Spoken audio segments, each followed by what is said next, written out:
but I think the drill is still a bit long range. Uh-oh, this is where it gets difficult.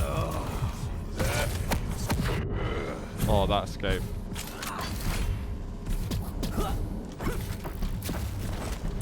Oh my god, I can't hit anything. Ah!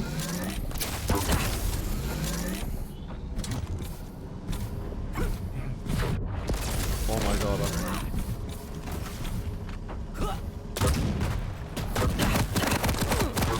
I picked up the shotgun.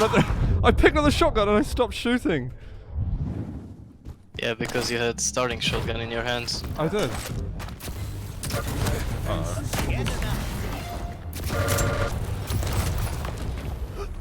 Fear my turret. Oh, that was lucky. Because I ran out of ammo there. What do you think of lightning gun? Oh, it is very strong.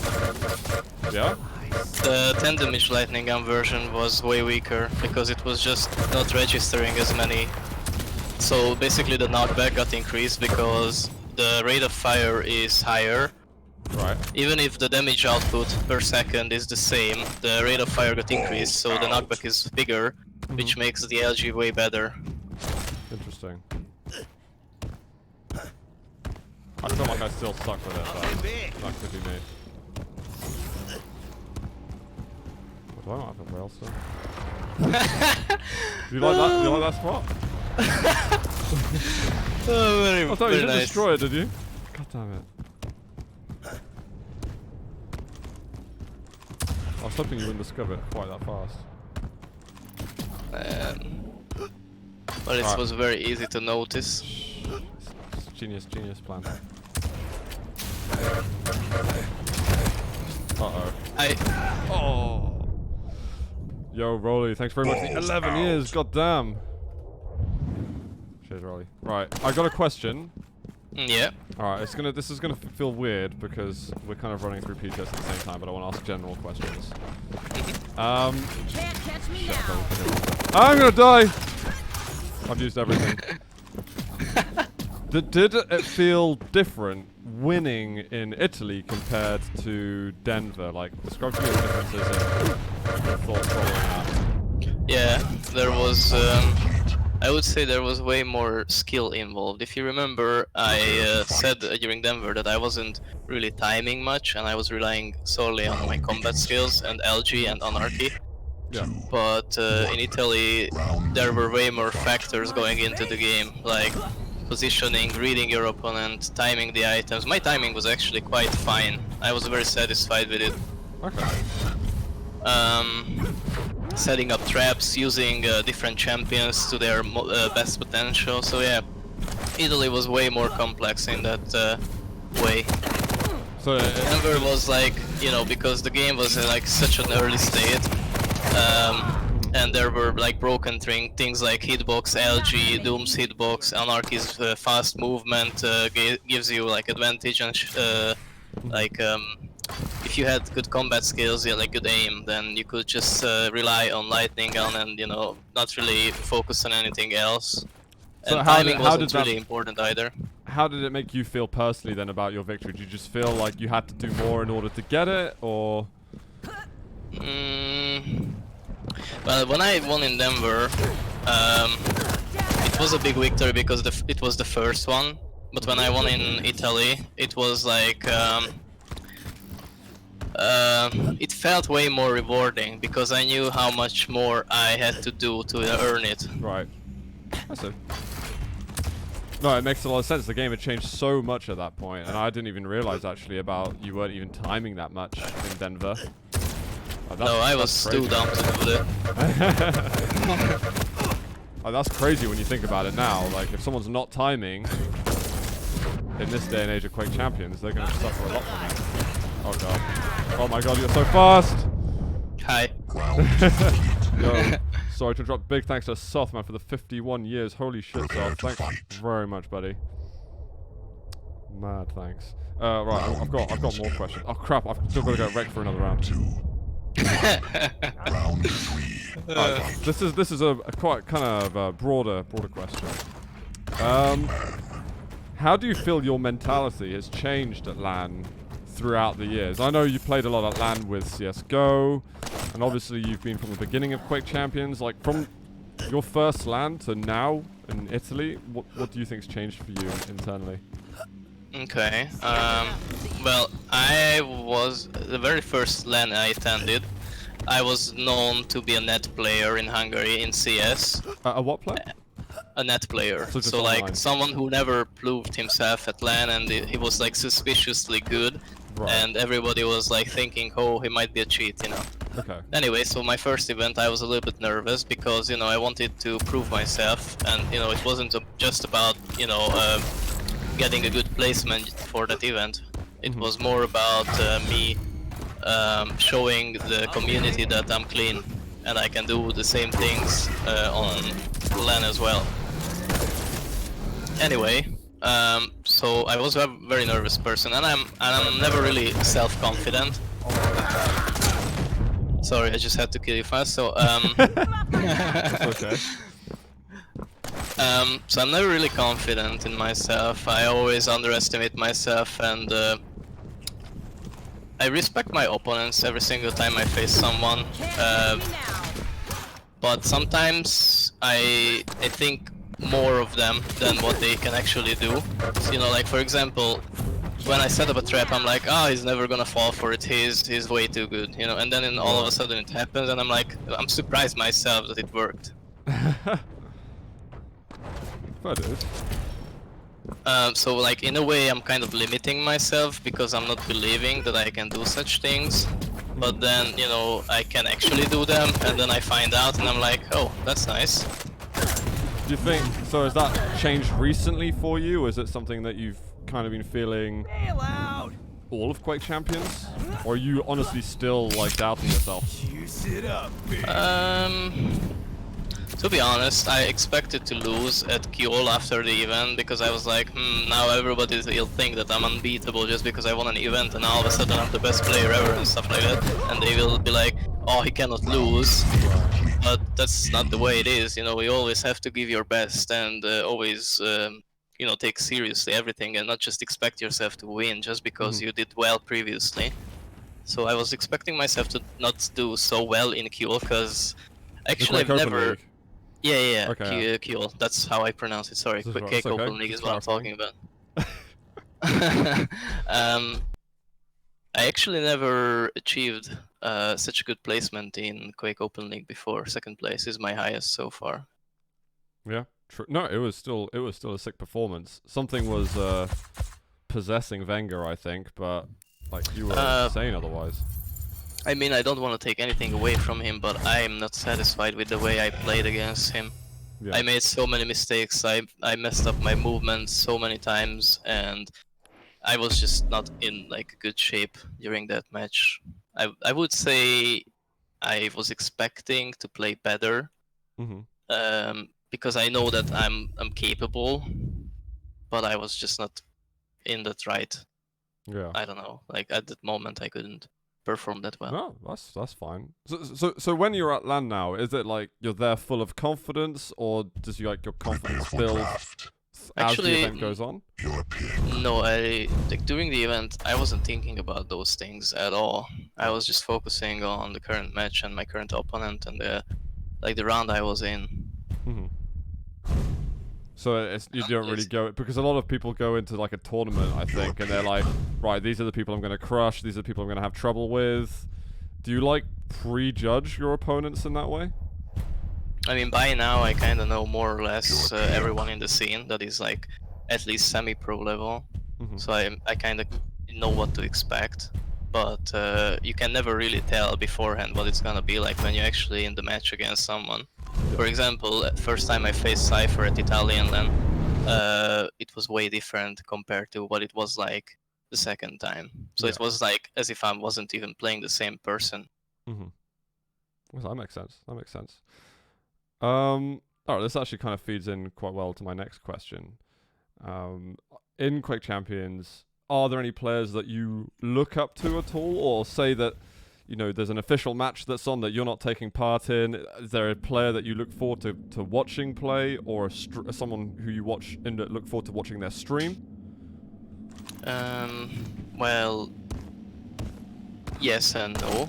I'm not really the kind of person that is like a fanboy or so, but I did have a player I loved to watch back in Quake Live, who was Strengths, just because I just loved his aim, the way he was using LG, and you know that satisfying ding ding ding ding ding hit sound, and you know, but I'm not really like a fanboy type. I do respect my opponents, and there are players that I kind of look up to in ways like, for example, he is very professional, he's very respectable, the way he treats his like fans or opponents, and you know, just his general mindset about everything he approaches, whether it's like in game or out of game. For example, Rafa is like a very modest, very kind person. He's also very helpful. He would never belittle you. Even if he stumps you, he will give you advice. You know, that's a player that I will always respect, no matter what. Just because of his 100%. like personality and nature. Yeah, definitely. I think there's something to I also aim. look up to. Yeah. And you know, those are the players that you wanna have in a community. And I'm not surprised that he has such a big fan base, because you know, he's not just really fucking good in the game. He also like, you know, grinds the game a lot, streams, approaches the community, gives advice for beginners, and you know, so on and so forth. So it's like, you know, I want to be a person like that and a player like that, because you know, that's what you want in your community when you're playing a game and you are engaging with other players, whether it's a public server or during an event.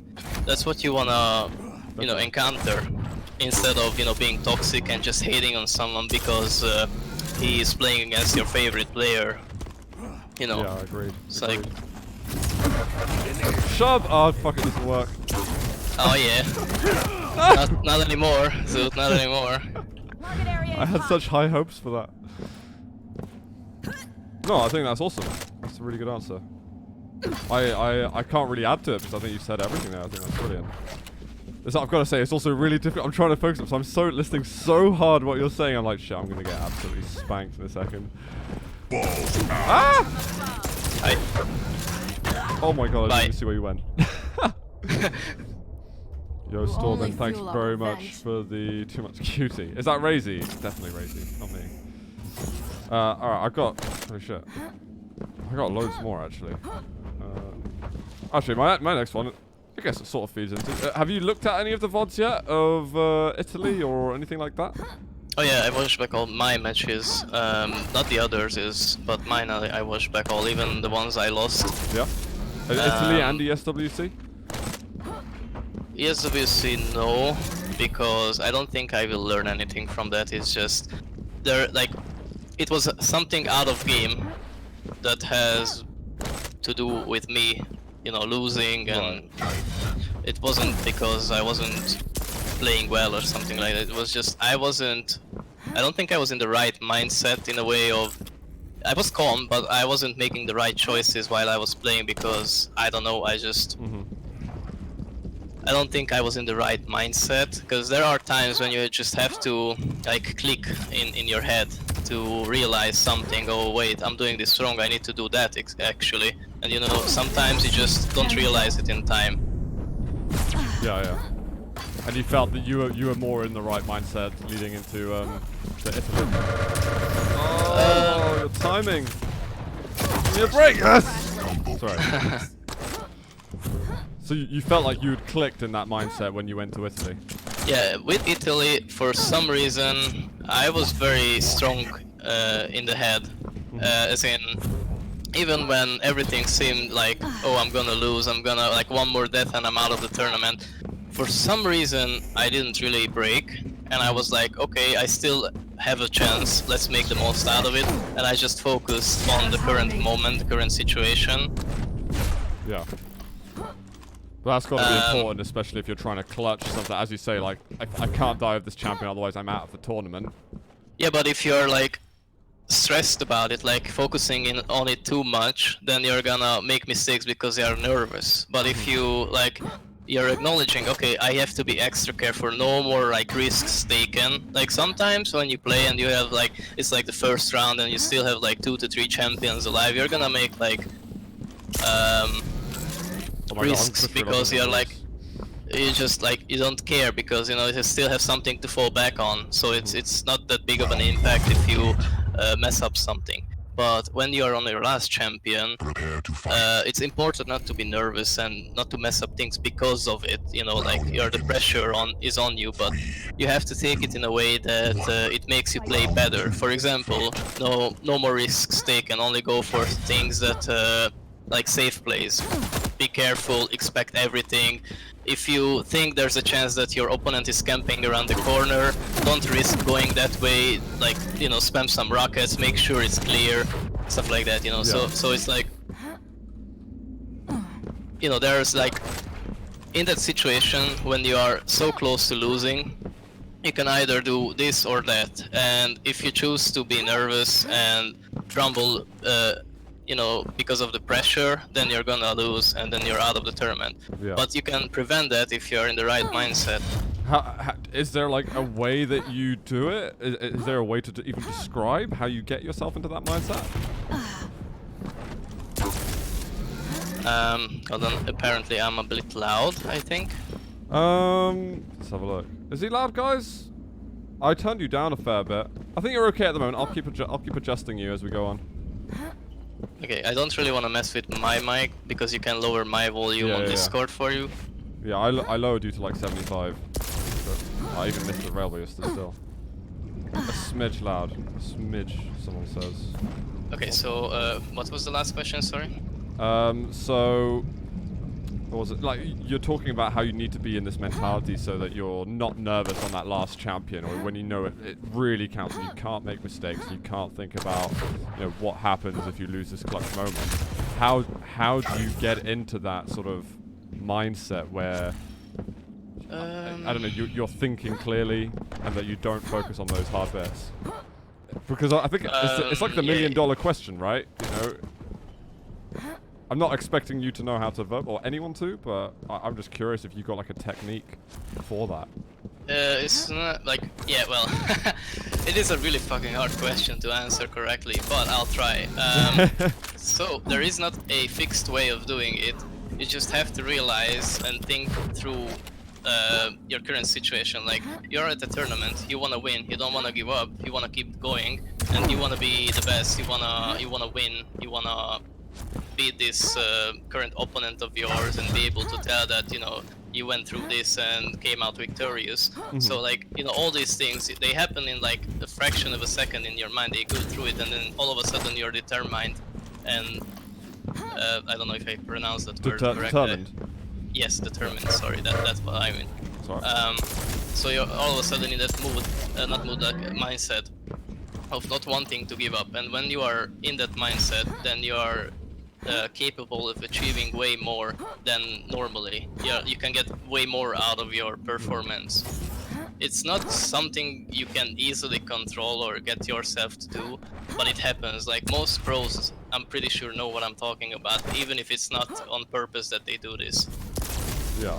Is it something that like it becomes easier with more tournaments you play? I don't think it has to do anything with it. It's just your like choice making. Like, you know, you put a lot of time in this game and you're a pro, you get paid to do this and you want to achieve big things. So, you know, it doesn't matter how many events you've been there before. The only thing that matters is how much you want to earn it. Wow. Interesting. Interesting. That went onto a huge tangent of stuff where I was going to ask about the VODs that you looked back, but that was really fascinating. In terms of the Italy VODs, is there anything that you noticed in there that anything you learned from while watching it, or I don't know, any conclusions you drew?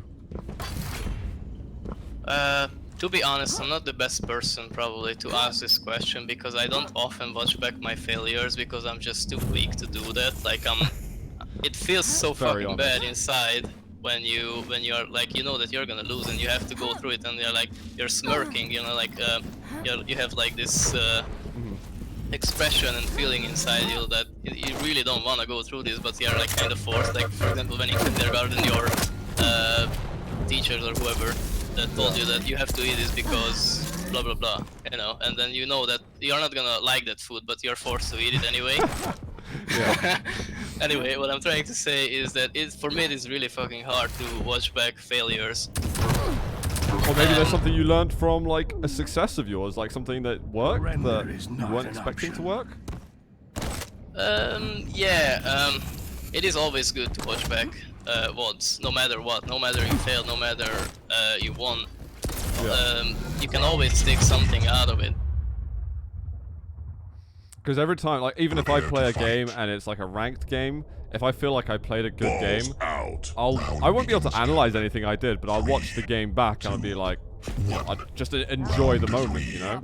Do you like to do that?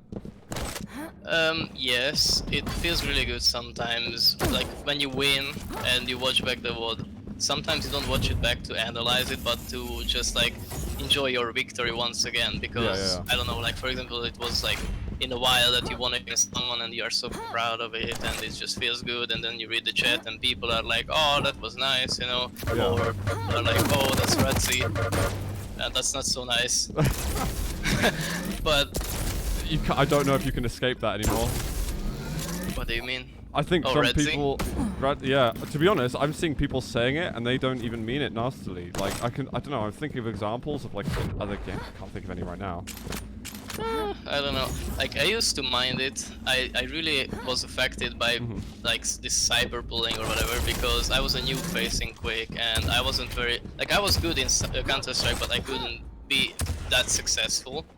Yeah. And when I started playing Quake and I realized that I'm actually quite decent in it, I wanted to become someone, but not because I wanted to like, I don't know, beat a certain person and be able to shit on them because I'm better or whatever. I just wanted to be someone in Quake because I knew that I want to play this game and I can be good at it. Yeah, for sure. And instead of people being like, "Oh, there's a new guy, yay," they were like, "How dare this person beat our favorite player?" No, that's I don't really like that, and I don't really like that they call me Ratsy. It's not nice. But in the beginning of Quake, when I started competing in it, I was way more affected by things like these. Not anymore, really.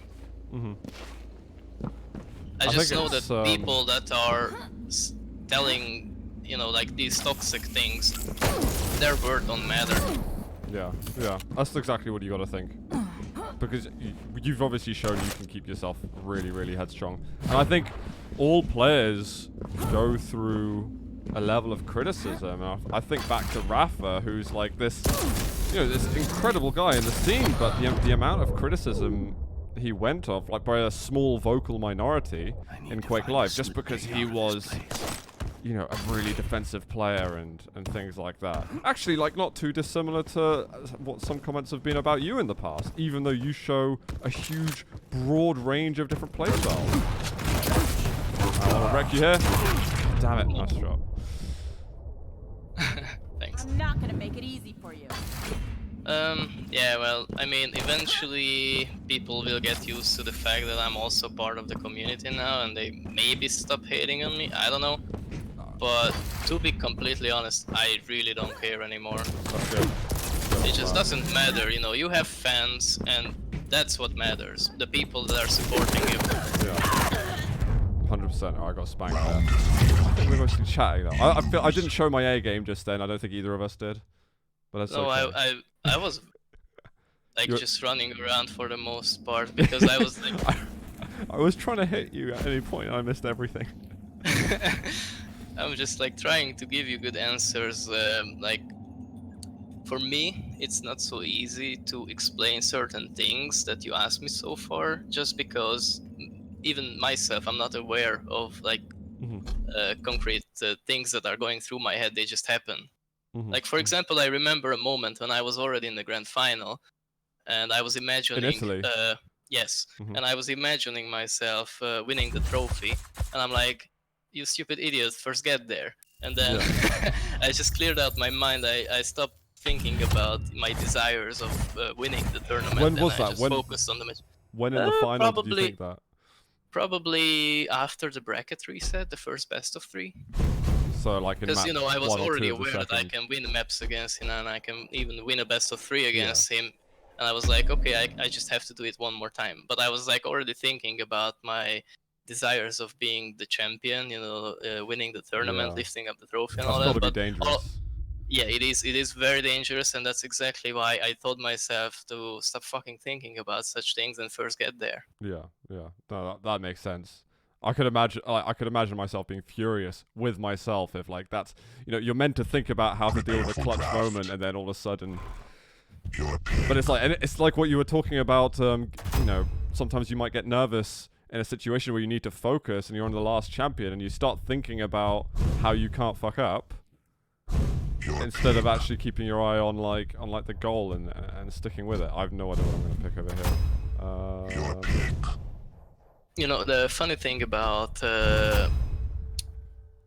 me focusing very much in like being in moment is that when the last map was over, I actually didn't realize, like I wasn't fully aware that this was the last map, and I was like kind of waiting on Rafa saying GG's in plural so that I knew that it was over. Because you know, Like, every where's the S? Where's the S? What? Sorry. It's like, where is the S on GG? It's like, please say GG with the plural, you know. Yeah. Because I was so focused in the moment that I was only focusing on the rounds and on the champions. I wasn't really aware of how many maps we've been through already. Yeah. That's crazy. That is crazy. DM6, thanks so much for the 10 years, buddy. I guess he's really showing some serious class. Guess he raised the bar pretty high. Oh my god. That was painful. DM6, but thank you very much. Django, thanks for 17 years. Holy shit, ask more interesting stuff. I will try my best to ask more interesting stuff. I'm just gonna... Alright, every time I get wrecked, I'll ask interesting stuff. Okay, no, I don't have any questions. Oh, I got an interesting question now, actually. In my, I've even numbered my questions and everything. I'm very organized. You're one of the longest-standing players in Myztro. Yeah. Can you like share what the experience has been like and compare it with maybe some other teams that you've worked with? Well, in Quake, this is my first org, so I can't really compare it to other I guess Quake only CS orgs. orgs if and when. Really. Yeah, in CS I had quite a few, but like the biggest problem is that I'm from Hungary, and in Hungary esports is not really a thing yet. Like it's getting there, but not really. And it was like years ago even, so especially not then. And it wasn't really big. As in like the very few orgs we had, they were like not being able to provide as much as like the big names were. Yeah. So. Oh my god! I just feel 6 damage LG. Oh shit. Man, if you died from that would have been so nice. Anyway, so like salary and such things, don't even dream about it. Didn't exist back then. But you know, you had like some good orgs, but they were just like, they were really good orgs in terms of treating you well and being nice and supportive and, you know, having the right idea in the head about esports and stuff, but they were just not big enough to provide you with like traveling expenses and such. Yeah. And Myztro has been obviously a different deal. Oh yeah. For you. I have no time. Yeah, Myztro is providing me with everything I ever wanted in these sports, That's really and even more. Like the way they treat me is, you know, I never expected it. I was broken so many times before, mentally and every kinds of way, in Quake already. And they could manage to fix me, you know, support me, back me up. They are the ones that are believing in me when I'm already not. Yeah. That's pretty sick. And is that like all the guys? Is it the other players that are helping you out? Obviously, the management and owners, you know, know, I know the guys too, and they're really active in wanting to support their players. But do you have like a support network with others, do you think? Or is it more like each of the players are thinking, you know, for their own performances? Because there's a lot of duel going on, and even, you know, you're siloed into 2v2. Well, first of all, it was Nigel and James that were, you know, showing me all this support, that, you know, they believe in me. I don't have to be nervous. Even if I don't do well, I'm not gonna be kicked, because they believe that I can achieve big things if I just keep doing it and you know, Yeah. not give up. And for example, when they signed me, I was already signed for a CS contract that I couldn't get out of because like it was messy. It was my fault because I was just not mature enough to realize that I signed something and I have to obey it, you know?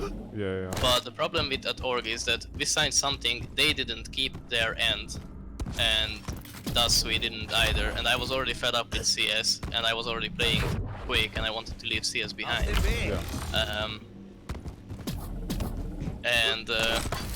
Anyway, the first thing they did, Myztro, is that they ended that contract for me by buying me out. That's how much trust they had in me. Yeah. And that was way before I did anything big. Like that, the only thing I did by then was that I showed Quake on, and I proved that I'm not an onliner. Anyway, so to continue what I was saying, at first, I'm the type of player who has a lot of emotional, even if it's not visible. I do. Like I'm very self-conscious, never really confident. I'm worried about everything at all times. When Sorry, I don't know why I'm laughing. No, it's fine. Yeah. Every time, like I started making friends in Quake.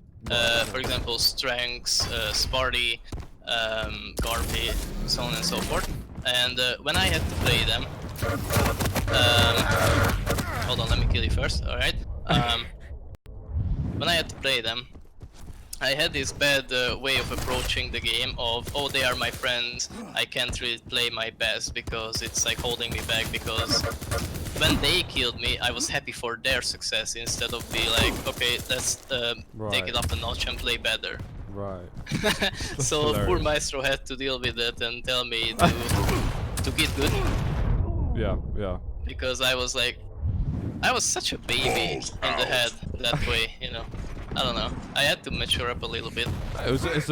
Been a big change though. Like, I don't know. Just from an external perspective, I think you kind of keep to yourself a lot. And then the reason I was laughing, I think, is because we see you as such a beast when playing, and then when you say that, sometimes you're not confident in yourself. It's like, wow, because you know we don't realize that like internal struggle that you know you or maybe even other players have to go through to like keep that confidence going, keep that drive going. But when we see you from that external point of view, and you know, you seem very driven and you kind of focus. And I know you're streaming, but you're generally, it feels like you're keeping to yourself quite a lot, if I'm honest. So it's hard for us to like, you know, uncover all of this, I guess. Yeah, no, I'm very good at not showing emotions and not really speaking out my mind the way I'm thinking and feeling and stuff like that. It has to do something with me being depressed for a very long time before I started playing Quake and before I met Rava. I was a very depressed person. I was struggling with a lot of things. I was very frustrated. Nothing was really working out for me in life. I was not happy at all. I was failing school, I didn't have a job, my future was going nowhere, and then all of a sudden Quake and Rava kind of saved me. That's pretty sick. So you feel really good inside now, given your successes in like the last year or so. Yeah, that's awesome. Like compared to last year, I'm a happy person. Oh, that's amazing. That's really amazing. And it's all thanks to me leaving behind CS and starting to play Quake, because that's why I met Rava, that's why I was signed for Myztro. Well, it's funny, like a small decision like that, what seems like a small decision, can have such a major impact on everything. That's pretty wild, and I'm really happy for you. I'm not happy for me right now because I'm gonna get owned. Anyway, Oh. I still haven't really answered your previous question of the support of other players, because you know it is true that everyone plays for themselves when you are dueling, but outside of that you are all friends, like for the most part. I am the kind of player who doesn't really have grudges with anyone. I try to be friendly with everyone and be respectful, even if players shit on me or talk bad, like as in like make a bad Twitter post about me or just disrespect me inside the game. That happened, yes, but I'm over it. Sorry, I'm only messing around. I was very rude. Sorry, forgive me. So you know, I'm trying to be very nice to everyone, and I treat everyone in a way that I would like to be treated by them. So I made a lot of friends in Quake. I'm very, very happy about that. Never really had that for me in CS. And so yeah, inside the game, you're focusing on your own success when you're dueling, but when the game is over, it's not like you're gonna hate on the player that beat you. That would be the wrong approach. Yeah. And for example, at the Italian event, Garpy was a huge fucking support for me. Before that, Sparty used to be my support because he was my teammate and we hung out all the time. But this last event, Garpy was a huge support for me. That's awesome. Because when he was already out of the tournament, he always hung out with me. We went to have food together. We shared the same room during this event. So we were like kind of always together, and we were talking about things like how did this match go, and then he's you know him, he's very fucked up in the head. He makes all those stupid jokes, and it's horrible, but it's really fucking good. Like, you know, that's what you need. A friend like that can cheer you up at any time. And that's a great description of Garpy, by the way. And he is very awesome. Like, he's a really fucking good friend. A lot of the times I feel like he's like my older brother. It is a really good feeling to have someone like that backing you up. And he was probably way happier than anyone else for me. At least that's what it seemed like. Really? the out of the people that were there. Because he was sitting in the front row as I was playing the grand final at the Italian event. And I don't know why I picked these champions. I'm so not paying attention. I'm still playing the Italian event. I'm sorry. I don't know what I'm doing. I don't even play Doom. I'm just picking him. Anyway, once the interview was over and the cameras turned away from the stage, he rushed up to the stage and hugged me, and you know, he was like so fucking happy, fist bump and everything. That's amazing. That is fucking good. You know, having a friend like that in Quake who supports you that way. Oh, it's someone who can like share the moment with you. You know, I know that Nigel wasn't able to make it to Italy. No, Nigel is like that too, but he wasn't there this time. Well, it's actually really cool because when you have got that team, you know people are also going to be genuinely like, it's the team, it's the friendship, it's everything. Right, I know people are like, Joyce, this is just a conversation now. Why are you playing? I'm like, this is just like the background stuff. What Raisy's saying is those are the nuggets. Don't pay attention to what I'm doing. I'm doing absolute garbage here. But also don't be mean to me. Come on. Someone asks, Sensitive asks in chat, this is a good little tangent question. How did you learn to understand Garpish? Oh, I still haven't. A lot of times I just smile and nod, like as if I know what he's talking about. No, it's like... I do that too sometimes. it is. It must be very fucking annoying for him because he's just talking normally, and every other sentence I'm like, sorry, can you repeat that? Sorry, I didn't understand. Sorry, what did you say? I have heard some sentences. At points where I feel I am fully fluent in Garpish, or that it's just like English, and then sometimes we can finish off, you know, each other's sentences. But he says something like the first half of the sentence makes sense, and then the second half of the sentence, they're not words anymore. It's literally noises. It's not even English. And it's like, okay, I know you're trying to tell me that I just need to like go to the left and, you know, get the thing that's, you know, whatever the hell the context happens to be. But yeah, it is exactly like that. A lot of the times he's like telling me like 10 sentences, and at the end of it I'm like, yeah, I understood like 3 words of it. Poor Garpy. We love that. Yes! I mean, yes.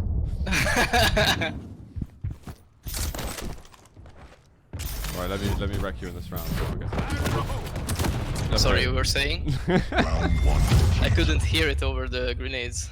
Oh, don't worry. It sounded even better that you did understand. I was saying I was gonna wreck you. Round begins in. Alright, what's been your single most... This might be a really easy question, it might be not. Your single most satisfying match or series of victory. I don't mean like tournament win or anything, just a single match or series that you felt most happy about. Can I have multiple answers? Yeah, I mean, I was thinking maybe you're just gonna say beating Rafa in Italy. It's fresh in your mind. It's Rafa after all. But maybe, you know, if you say you've got multiple answers, I'm interested. I have multiple answers because there are different reasons for every of these occasions. For example, one of the first ones was proving myself on land, which was on, the online qualifier last year for QuakeCon. I had to play Toxic and beat him, and then people were like skeptical about it, but then I could do the same exact thing on LAN. And that was very good because, you know, like reputation wise, and you know. Yeah, of course. It's not really about beating Toxic, it's about doing what I was told that is impossible for me to do on LAN. Yeah. And I did it anyway. So that was cool. Other thing, as I said before, Strengths used to be my favorite player. And the very first time I faced off against him was the day before QuakeCon last year, where there was this 125 FPS cup. And I managed to beat him. I didn't end up winning the cup. I think it was Cypher who beat me in the grand final a bit. But point is, I beat Strengths, and he had no idea who I was. And funny thing is, on the way there to QuakeCon, on the plane, I was sitting right next to him. But I was too fucking scared to say a word. Well, you were sitting next to him? Yep, for a 10-hour flight, I was right next to him. And he didn't know who I was, and I was too scared to say anything. But at the end of it, there was the shuttle waiting for us, and then we both got in it because it was bringing us to the venue. So eventually he got to know that it's Raisy. That's amazing. That's Okay, kind of so, cute at the same time and funny. Yeah, and then beating Rafa was also a very big thing for me, just because I only had the chance to play against him twice before the Italian event, and both times I was very close to beat him, but didn't. I couldn't, and then this time I could, so it was very nice to like redeem myself. Yeah, definitely. Because first QuakeCon I faced off against him, I was like 7 seconds away from beating him. Dude, you're spoiling the questions I have later on for you now, but that's fine, carry on. So I was 7 seconds away from beating him because I was a champion up and the time was running out. But he managed to shoot a clutch rail, kill me, and then get back control, kill my last champion. And then that made him have the chance to play a third map against me. Yeah. And then on that map I was just completely destroyed. Yeah, I don't blame it. I just won a round versus you, by the way. Yeah, and the second time I was playing against him was at Denver. Yeah. And we were playing, I think, the third map. And it was 2-2. Yes, it was in groups. And we were playing the last map, and it was the last round. and I was in control. He had the last champion. I had like 2 champions up or something like that. Why aren't you not dead? Because I'm the best around. Sorry, carry on. Good one.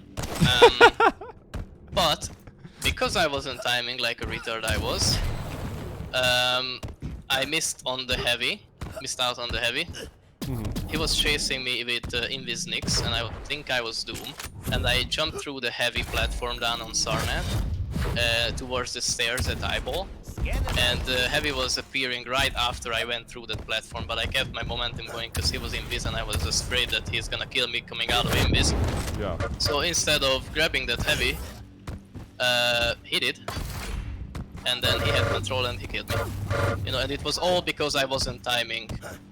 Yeah, yeah. So I took that really hard, and then after Denver I started focusing a lot on timing.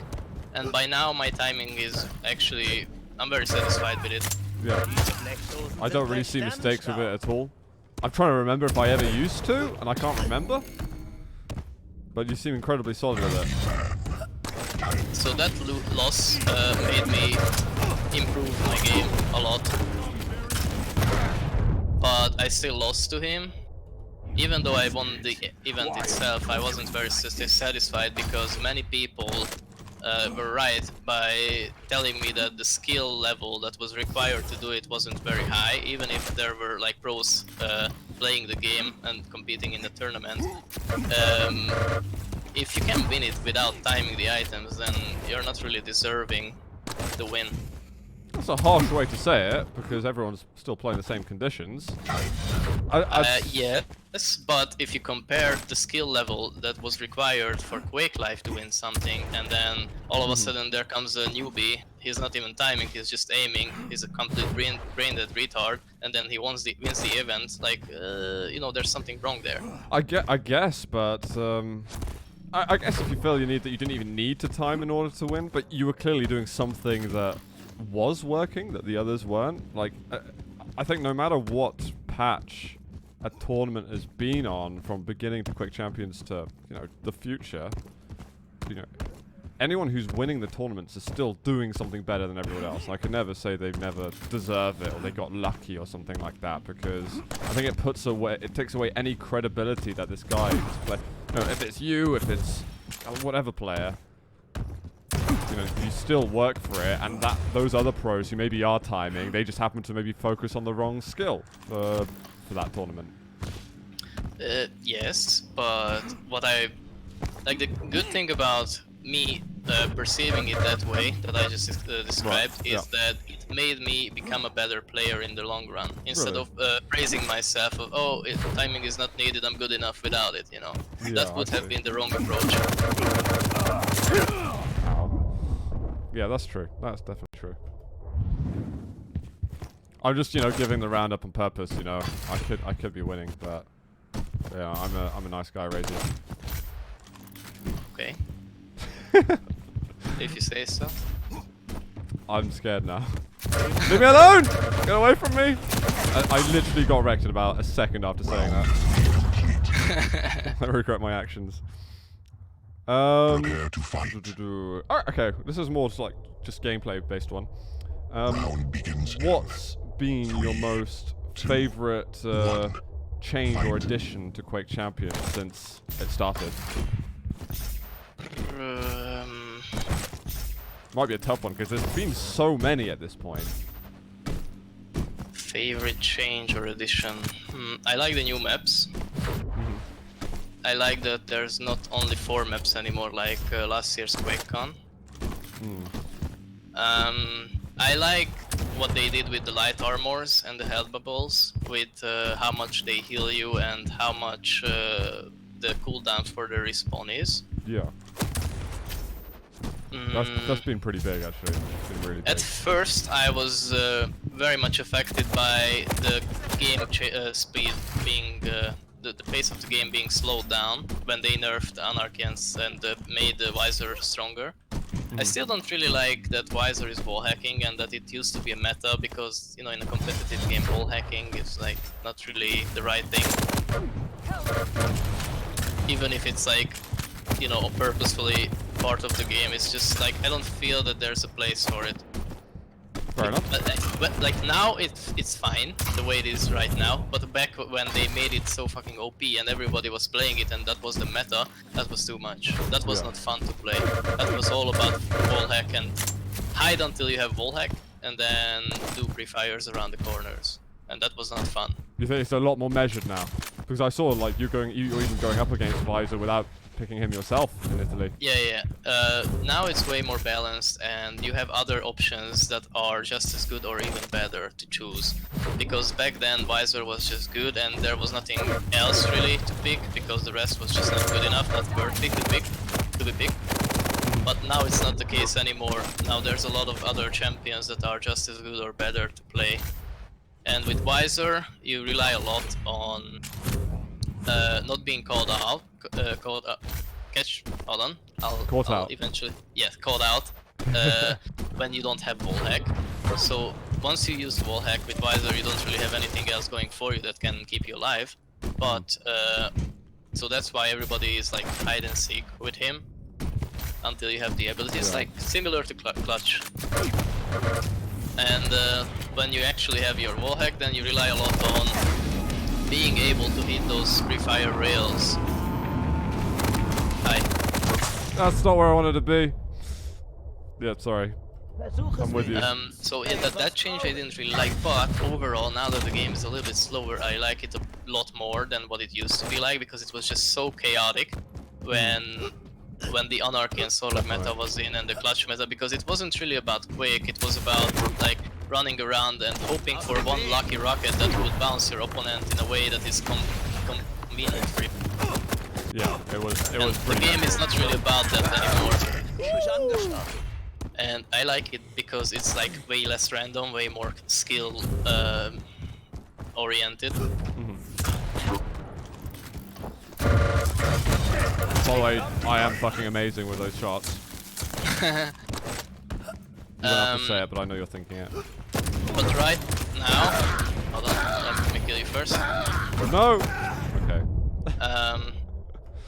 Right now what they did with this BTS right after Italy, I was a little bit worried when I first tried it out, because all of a sudden Athena, Anarchy, and some other light champions that are fast became way more viable than before.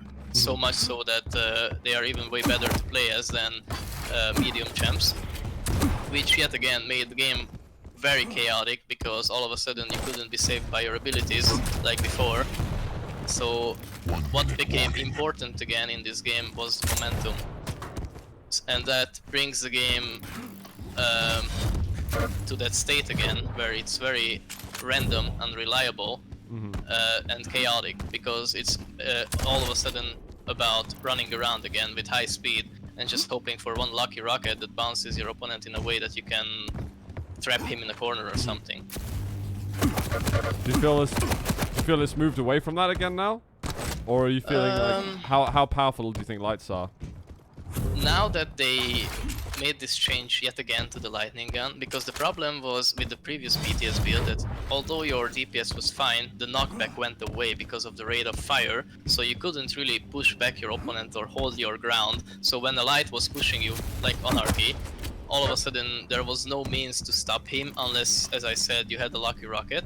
But now that they changed the rate of fire of the LG again, there is knockback, and so that way you can control it way better. Like, to defend the position. Yeah. I'm sorry, but you're so gonna die now. No! Leave me Yeah. alone. No. No, you are. Get the hell away Come from back. me. I'm alive. Don't, why are you rocket jumping? This is unnecessary.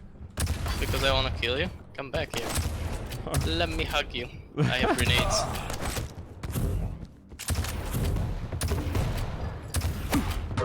I'm still gonna kill you. I'll win No. this round. You can no longer die rob me. My LG's the best. Oh god. No! Oh, you weren't expecting that? Oh my god. You lose. All right, I got more questions. Okay. Right, where was I? Where was I? Okay. All right.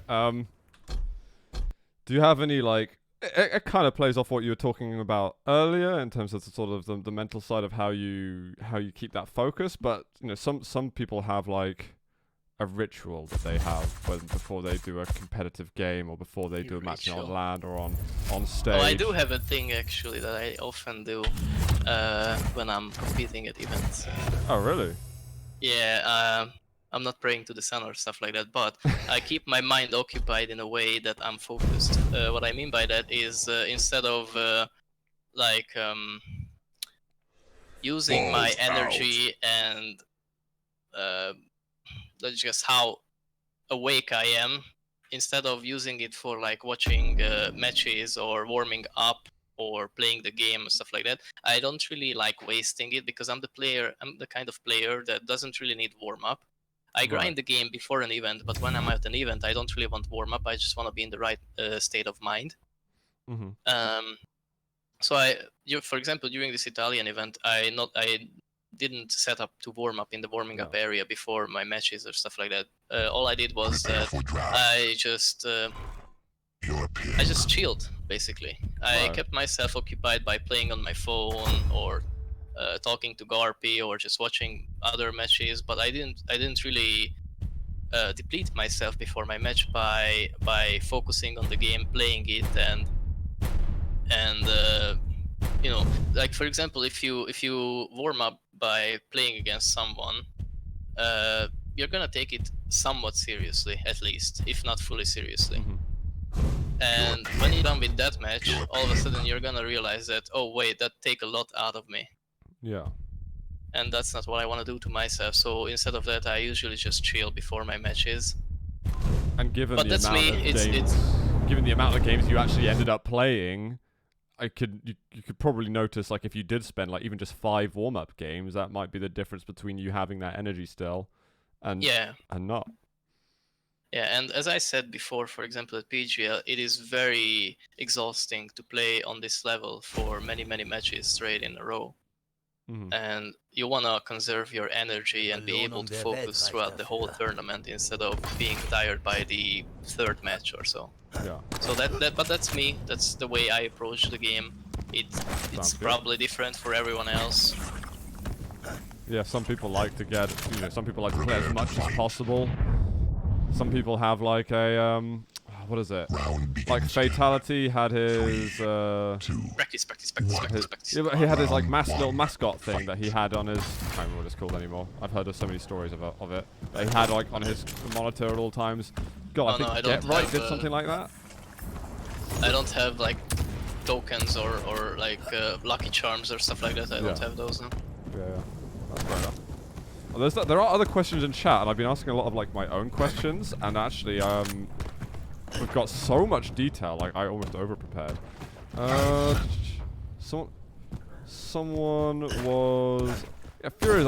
What are your thoughts on like the future of Quake? Like where are you seeing Quake going? This might be like a real hard, deep question, but I'm unsure if I'm happy that he asked me that question because I'm gonna answer honestly, and that's probably not gonna be something that some people are gonna be happy about. Will I be happy about it? You're gonna be happy about it because I'm gonna answer honestly. But like for example, the developers will be like, "Fuck you, Raisy." Oh god, we should be careful. They retweeted this. Yeah, you know, it's better if I'm honest. So I'm just gonna say, problem with Quake, as it is right now, is not really the features or the maps or the modes or the champions or the abilities.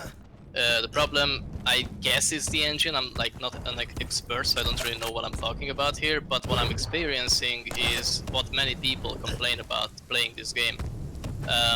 Like how it is different from what you see and what the server registers, for example.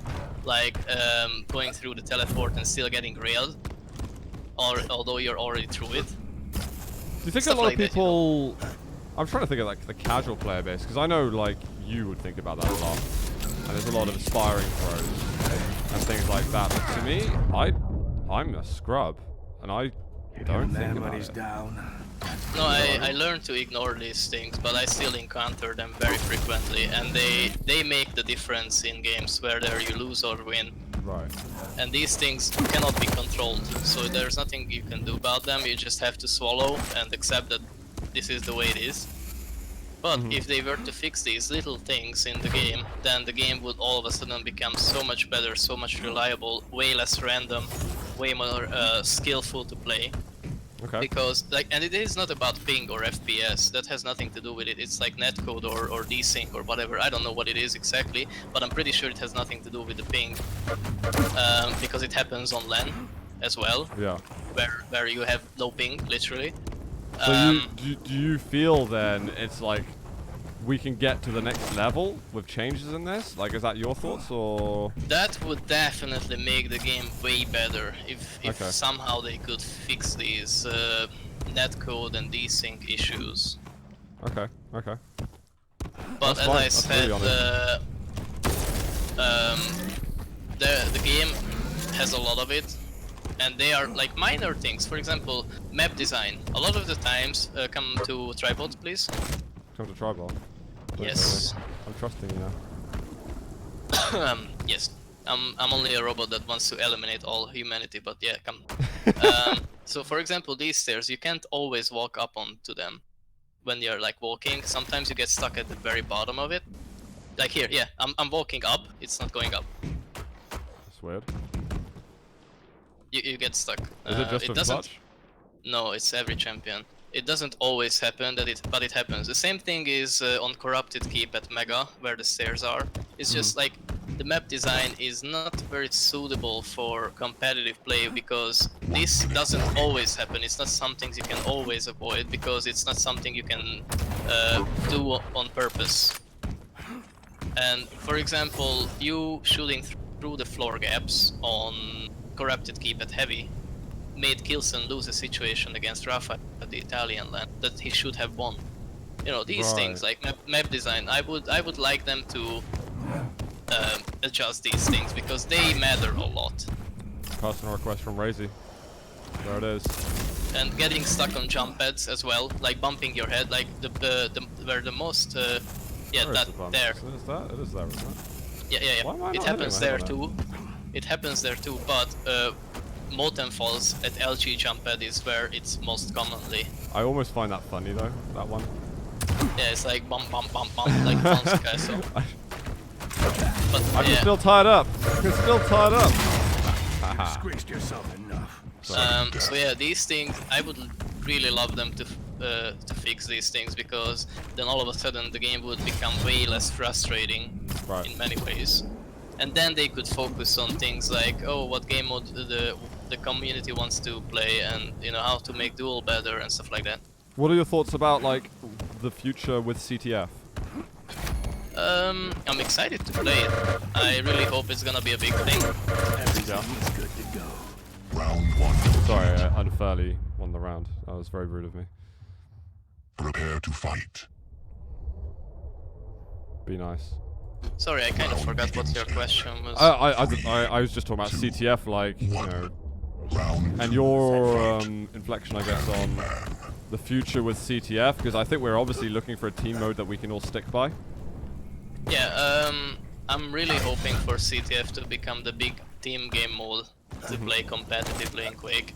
I really like Sacrifice. Well, in the beginning not really, because I had no fucking clue what I was doing. But once I learned it, I really liked it. I like Slipgate as well. I have mentioned 3 points before about CTF that I would like for them to change to make it more competitive. For example, and it goes CTF or for Slipgate? both. Okay. It goes for every single game mode actually.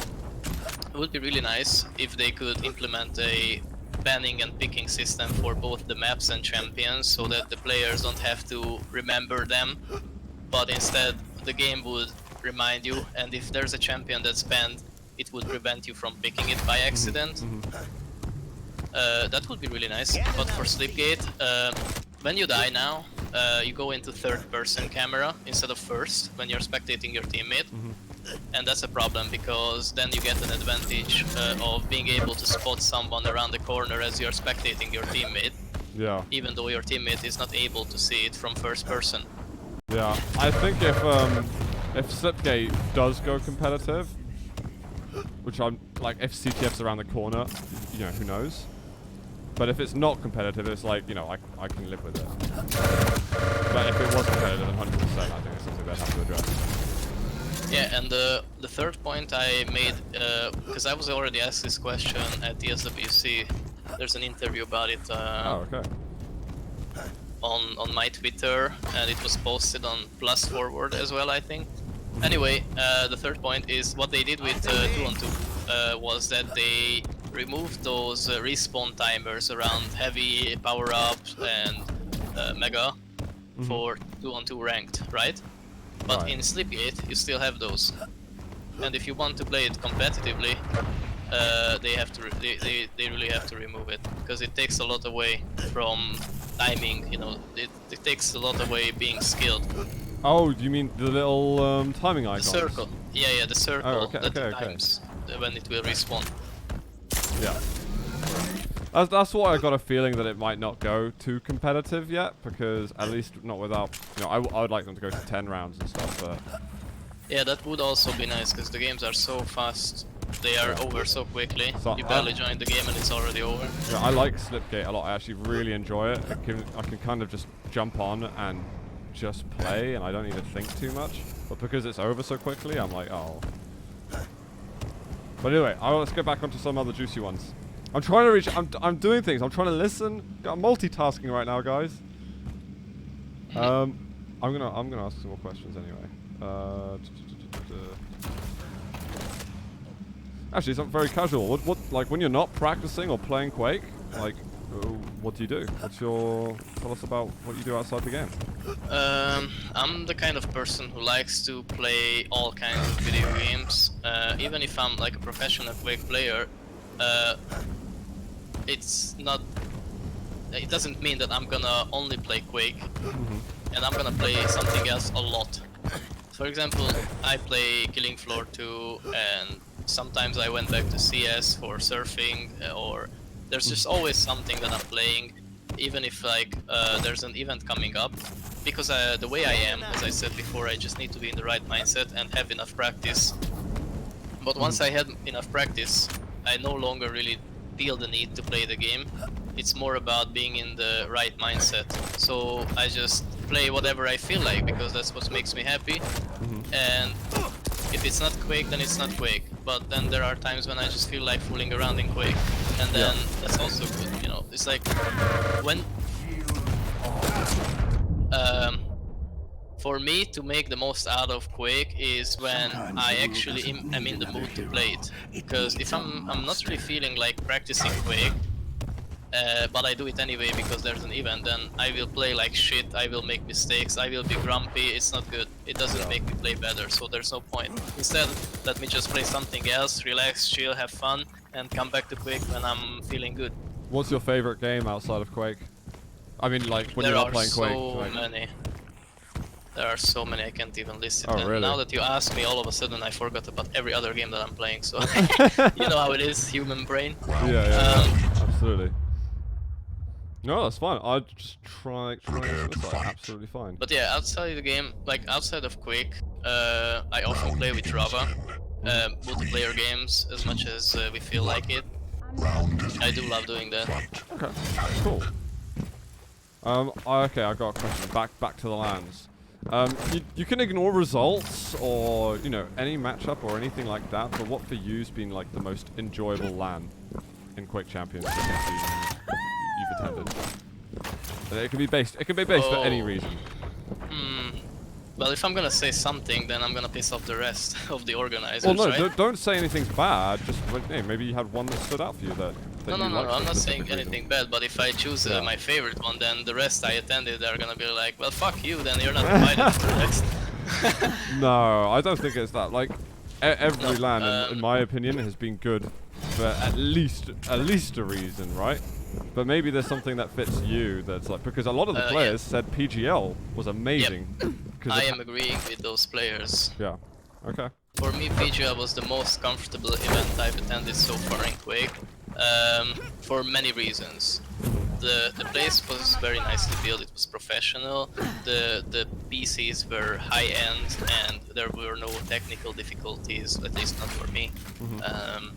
The monitors were fine, the FPS was fine, the chairs and tables were nice, you had enough space to set up your gear comfortably and sit the way you want to, and the area itself was nicely made. It was very like, what's the right word to describe it? Like, you had a good mood being in that area is what I'm trying to say. It was comfortable, Right. it looked good nice, environment, it was good yeah, good vibe, good vibes. okay. And my biggest problem with most events is that it's always fucking cold when I'm playing. Catch me now. And I hate it. I hate wearing 3 or 4 layers of shirt, t-shirt, jersey, hoodie, whatever, just so that I'm not freezing to death while I'm competing. It's horrible. I hate it. And most events don't really care about it. Like, you're playing in a big garage or something and it's like open, and then meanwhile it's winter outside. And like, while you're playing, you just cannot compete with shaky hands, and you're not having shaky hands because you're nervous or something. It's just fucking cold. But at PGL, you were playing in a studio, it was nice, it was warmy, it felt so fucking comfortable to be there.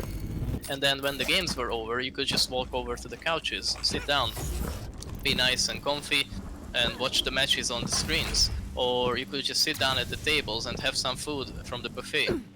It was so fucking good. Yeah, you know, yeah. that's what you wanna do when you're when you're a competitive player. That's what you wanna be a part of. That's how you wanna experience your tournaments.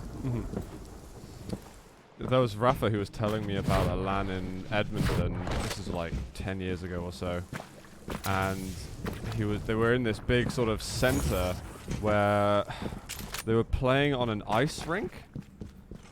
And Of what? an ice rink, so where you go ice skating. Ah, And Yeah. he's saying there's lots of entrances to this building that led straight to outside, and outside it was -40, apparently where Fahrenheit and Celsius meet. And he was shit. saying like the conditions of that. I mean, it just reminded me when you said cold hands. I was like, holy crap, yeah, this is what I'm thinking about. no, I would die in those conditions. yeah, quite. There's an interesting question. Well, SNX, it was kind of earlier in the interview. Someone was asking about how to deal with 2, like when you're 2 in round score. It's not like last champion, but how you deal with like a 2 to 2 round differential. Yeah, well, I personally, when I really am in the zone and I take it seriously, I treat it like as if it's any other round, but just more carefully. So as I said before, you still have a chance to win. It's not like you lost. You just need to win one more round and you're good to go. So you just need to make the most out of the current situation. And if you played against team for 4 rounds already, you might be able to take something away from it. And thanks to those little, like, tiny decisions that he made before, and you being able to read it, in the 5th round you can make a decision that can favor you. Like, for example, hold on, let me kill you. There you go. For example, when I played against Rafa on Corrupted Keep, and in the first 2 rounds he tried to rush me with shotgun at the very beginning and dual wield me as BJ. Prepare to fight. I knew that I can do the same thing. I used to do that too. Like, I was aware that it's a thing that works, but he wasn't doing it right because, I don't know, he just took too long or didn't activate the dual wield in time. But I knew that if I get the spawn, he's not gonna expect it. So like, and it was like the 3rd round or something like that. So like, I wouldn't have done that in the 1st round, because maybe he will expect it, but by the 3rd round I was like, okay, this is gonna work. And now, because that's in the 3rd round is when you had the spawn, wasn't it? Something like that. Yeah. Interesting. So, you know, just treat it like any other round and try to win it, but don't really stress over it too much, because then you will mess up your stuff. Nice, Rhea. But play it way more carefully. Like, it's okay to risk something if you think it's gonna work. Even if it doesn't work out, you did something on purpose and it wasn't a risky thing like a gambling, like oh, I expect him to be around the corner, but I'm not gonna check it because, you know, it's not certain that he will be there. That would be a gamble, and you can be punished because of that. But if you are like planning something and making a decision based on that, and then you are like risking something, that's fine. Even if it doesn't work out, it was a choice that you made on purpose. It was thought through. Interesting. What do I have next? Okay. How often does the Rafa? You mentioned this earlier. How often does the Rafa match at Quake World Champions 2017 come up in your mind? The moment where you were like, you so nearly won. Do you think about it ever? Not so often. Not anymore, at least. I used to be very bummed by it. But it, you know, time heals. Oh, I don't really think about it anymore. I've got a, that's fine, because I got a really interesting question, because someone keeps asking it in chat, and I actually have spoken to you about this before, and I know how you feel. They're asking about your thoughts on sounds in game. Oh yeah, a lot of people are complaining about the sounds being bad, and I don't have that problem. I don't exactly know what they mean by it. I am aware of things happening, like sometimes you don't hear your opponent approaching, or you hear splishy splashy on an area where there is no water. Like for example on Sarnat, sometimes it's really hard to tell what level your opponent is on. Like, come to T, don't kill me. Sorry. So for example, you are camping here, and you can't really tell the difference if your opponent is standing there or below it, because it makes kind of similar sounds and it's just really hard to tell the difference. Either you are like playing it safe, and even if there's like 50% chance you heard it from there, you're gonna play the game as if you heard him from there and expect that. So, you know, you don't bank on being certain that he was there. Expect him that there's a chance that you misheard some sound and he's actually above. Yeah. So like, play it safer and be very careful with the sounds. It helps a lot in Quake Champions especially. You can almost always hear what's going on around you if you pay attention to it. A lot of players are just not really paying attention to the sounds, as in they can clearly hear the sound, but they just don't really understand what that means. Like for example, if you hear an ammo box being picked up from your left, then if you just take a second to think through, to your left, where is that ammo box exactly? Yeah. That your opponent picked up. You know, your map awareness and just your general knowledge of where that sound could have came from. If you hear something picked up from your left, what was it? Was it a weapon? Was it a health bubble? Was it armor? Was it a ammo box? Whatever. Was it like vases? Like here at the nail gun, there are like vases and stuff that can be breaking. Stuff like it. You know, if you just keep listening to these sounds and processing them in your head, then all of a sudden you have a clear picture in your head about what's going on around you on the map. So just pay attention to those things. Like for me, it comes very naturally because I've been playing CS, and in CS you had to rely on these things a lot more than in Quake. But in Quake Champions, compared to Quake Live, it is so much easier to hear everything going on around you if you pay attention. Because you know, you can actually just hear more. You can hear from further away, and the walls aren't in your way of hearing things. Like you can hear things through the walls, so it's like very easy to puzzle it together. Yeah. Just need to pay attention and be aware of where's what on the map. Yeah. Fair play. Right, what do I have next? I will kill you in this round at some point. Let me just find the question. Okay, you kind of answered this already, I think. But maybe you can reinforce our memories. Was it your performance at Quake World Championship that made you feel confident to go full pro with Quake Champions, or did you kind of know you had what it took before that? At which one, the last year's or this year's? QuakeCon 2017. Well, I was playing the game by then for a few months already, and I met a few big names, and I could compete against them. So I was like, okay, I'm good enough to do well, but I wasn't really expecting myself to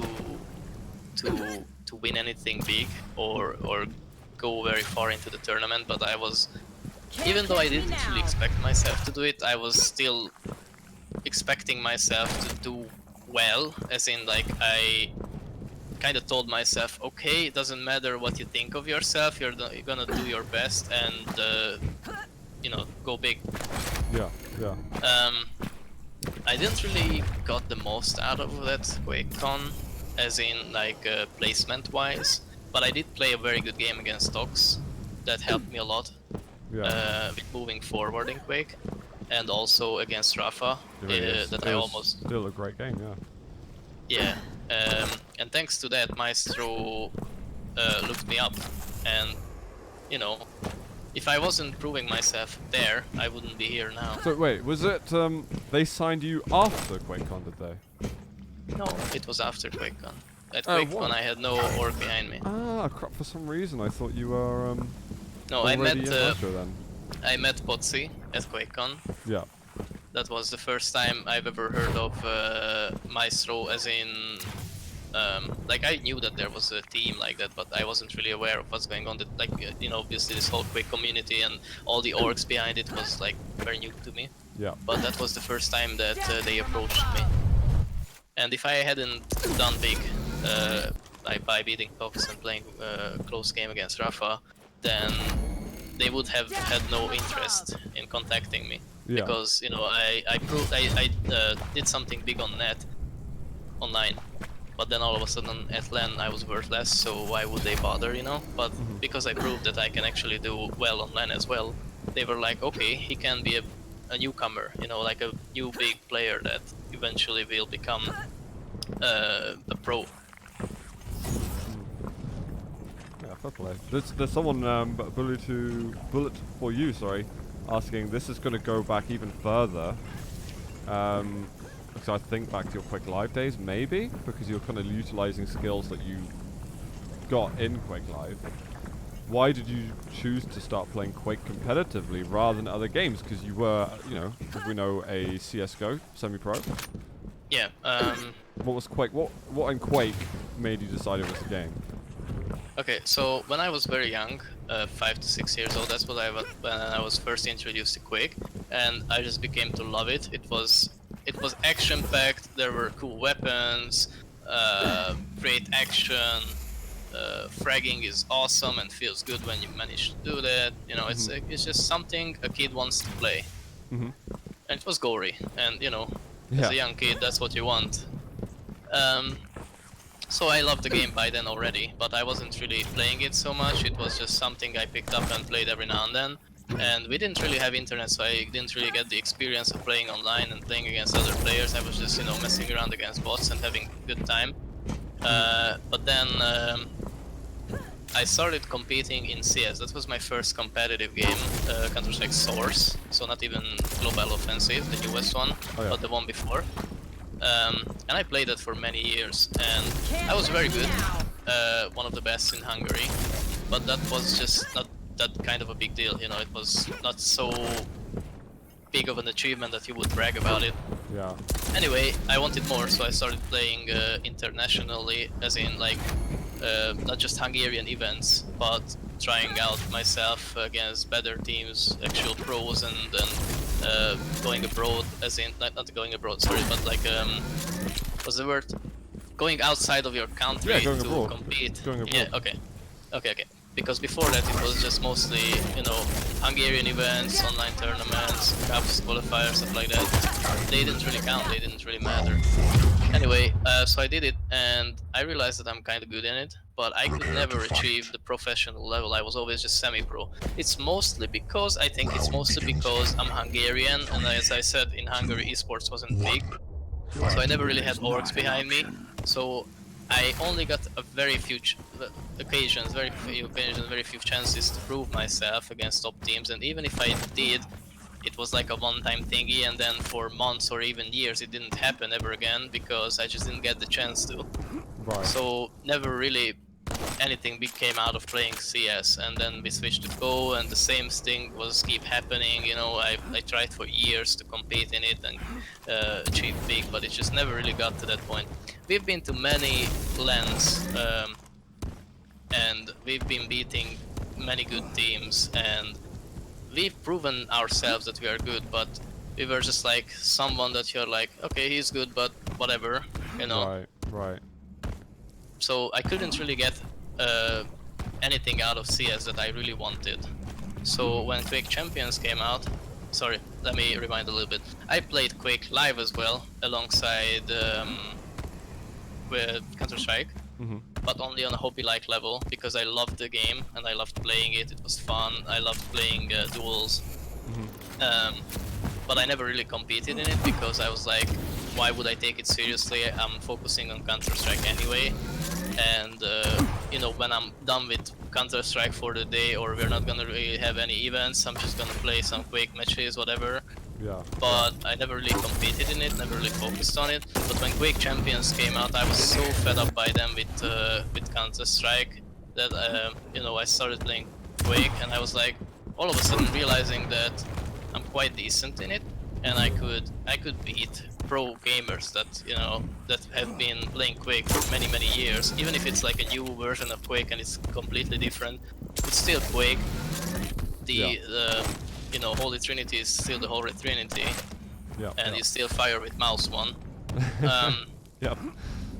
So I just started playing it, and I realized that I'm okay in it, and I decided, okay, I'm gonna start playing competitive cups because it's fun and I want to see how far I can get, and can I actually play well against pros. And so I started doing that, and that's when people started to notice that I'm existing, like 125 FPS cups, and there was something as well, yeah, the ESL ladder for duel. So yeah, I started playing in those, and when I realized, okay, I'm gonna be able to do something in Quake, I kind of left CS behind because I was already so fed up with it. And also one big thing that was a huge factor in it is that I was hated in CS. Like, I was unknown for anyone that wasn't Hungarian, but by the Hungarian community I was hated for some reason. Because I had different mentality and mindset compared to the rest of the players in Hungary. What I mean by that is that when we lost, they always focused on, okay, whose fault was that, who is the player that we are gonna kick and exchange for a better one, and they just kept doing it, you know, on a weekly basis. And I was just like, don't fucking do that, just fucking solve the problems, talk it through, practice, stuff like that, come up with new strategies, new approaches of things. But, you know, they were like just these typical toxic kids that couldn't handle a loss, and they just wanted to blame it all on someone else. And so, because I wasn't the type that is thinking alike with them, they kind of went all against me and started hating on me. So then it was your fault for that, or is it not even to do with that, just they didn't like the mentality? Yeah, it was always blamed on me. For example, as I said before, I don't overplay a game.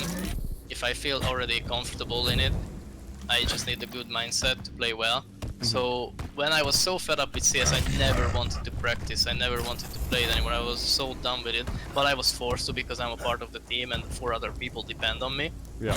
So they always blamed everything on me, and they said that it's my fault, we are not practicing enough, and I'm not taking it seriously.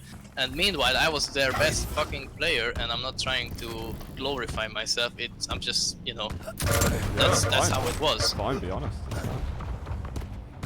So anyway, that didn't work out for me. and I was, as I said, so fed up with it that once I realized that I have the chance in Quick Champions, I just left it behind me. All like everything about CS, and I never looked back. So was it the fact then that you happened to know Quake and you played Quake Live that made you go to Quake Champions, or was it just like there wasn't another game that attracted you to try to do that? Because you happened Well, to I knew be at that I'm not level. gonna play MOBA games, and there wasn't many other options out there either. Like, I don't really know. Like, I'm not really aware of what other games were there, because I was mainly focusing on CS, and I was never really playing MOBA, like LOL or Dota or whatever. So when this game came out, It was obvious for you. yeah, it was very obvious that I want to do well. That's like all of these things, that I was depressed and that I was hated in CS and that I could never achieve anything big in it, although I tried for many, many years and I was so close but never close enough. All those things basically pushed me forward in Quake Champions. Awesome. Fair play. Fair play. And then the good things came. You know, I got rewarded by meeting Rava, and then Myztro, and then Denver win, and then, you know, all these things. They It just was kept also pushing me quick. forward. It was so quick at the beginning.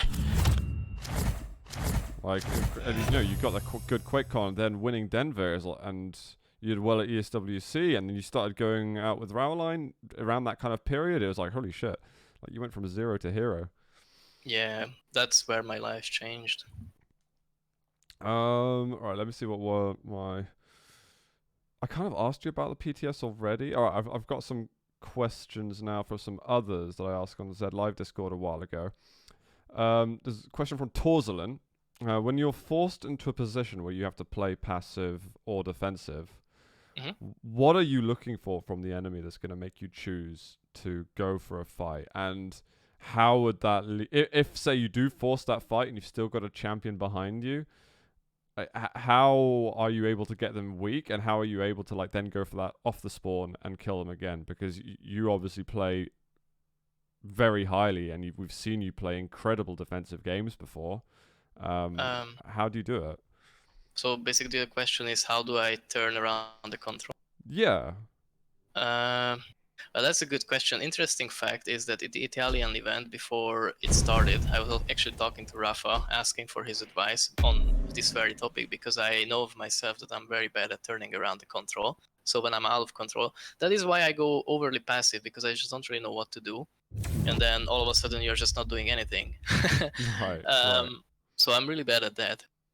So I asked some advice from Rafa, and he said that yes, he is very aware that I am like that. And then we talked about this, like trying to do chip damage while not taking any. And it is really hard. You have to be aware of everything that is going around you at this, during the match. Like when the items will spawn, where is your opponent? Where will your opponent will be at when the items spawn? Like, is he gonna try to kill you, or is he gonna go for securing the control even more? Those things are very important, because if he is going for the item, then you have a chance to do chip damage. But if he's going for you to finish you, then you have the chance to grab the item. So it's like, it is very hard, and it is like 50-50 sometimes. And you don't always take the risk of doing anything, so you're not really going for either of those options. You're just sitting on your butt and waiting for the next cycle or something. I don't know, it's really hard, and I'm not really good at it.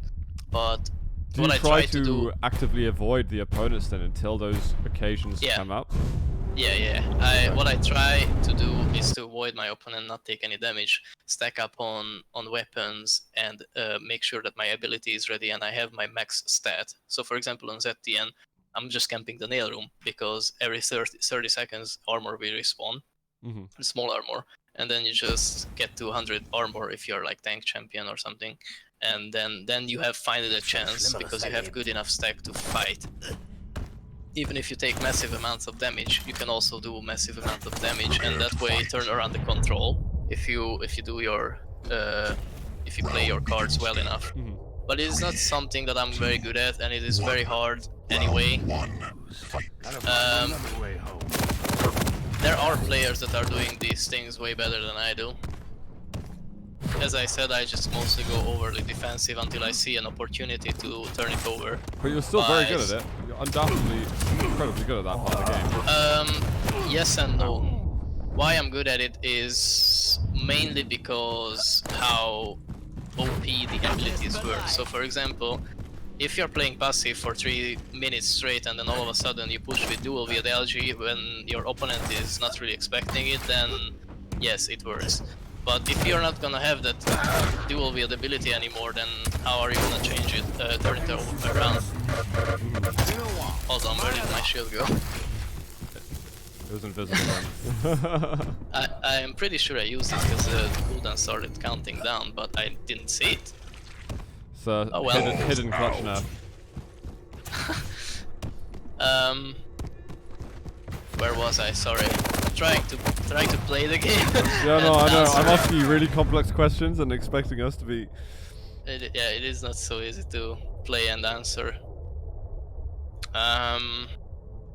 Things are getting So rough as I out said, here. You just talk like after you before were this- mentioning about BJ dual wield tape, it's easy to turn around with that, but then another way that's harder to turn it around is when it's the less ability focused to turn around. That makes yeah. sense? So Prepare to fight. up until this point, you could rely a lot more on abilities and turn around the control that way.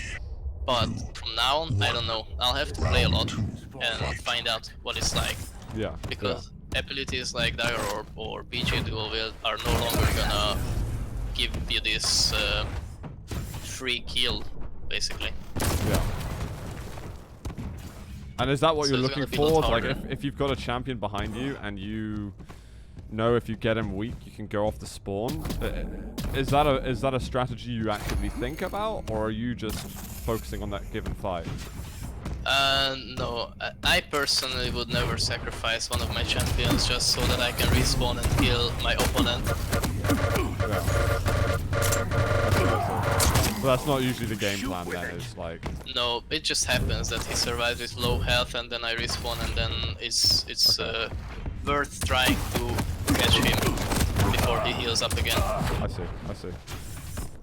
But you would, like, I don't think there's a single player who thinks that way, that it's worth sacrificing one of your champions. Unless it's like a mutual frag or something like that. And he's on his last champion, but you're not. Yeah. Unless that is the situation, then you would not really want to sacrifice your champion. You only have 3 at the round. Yeah, for sure.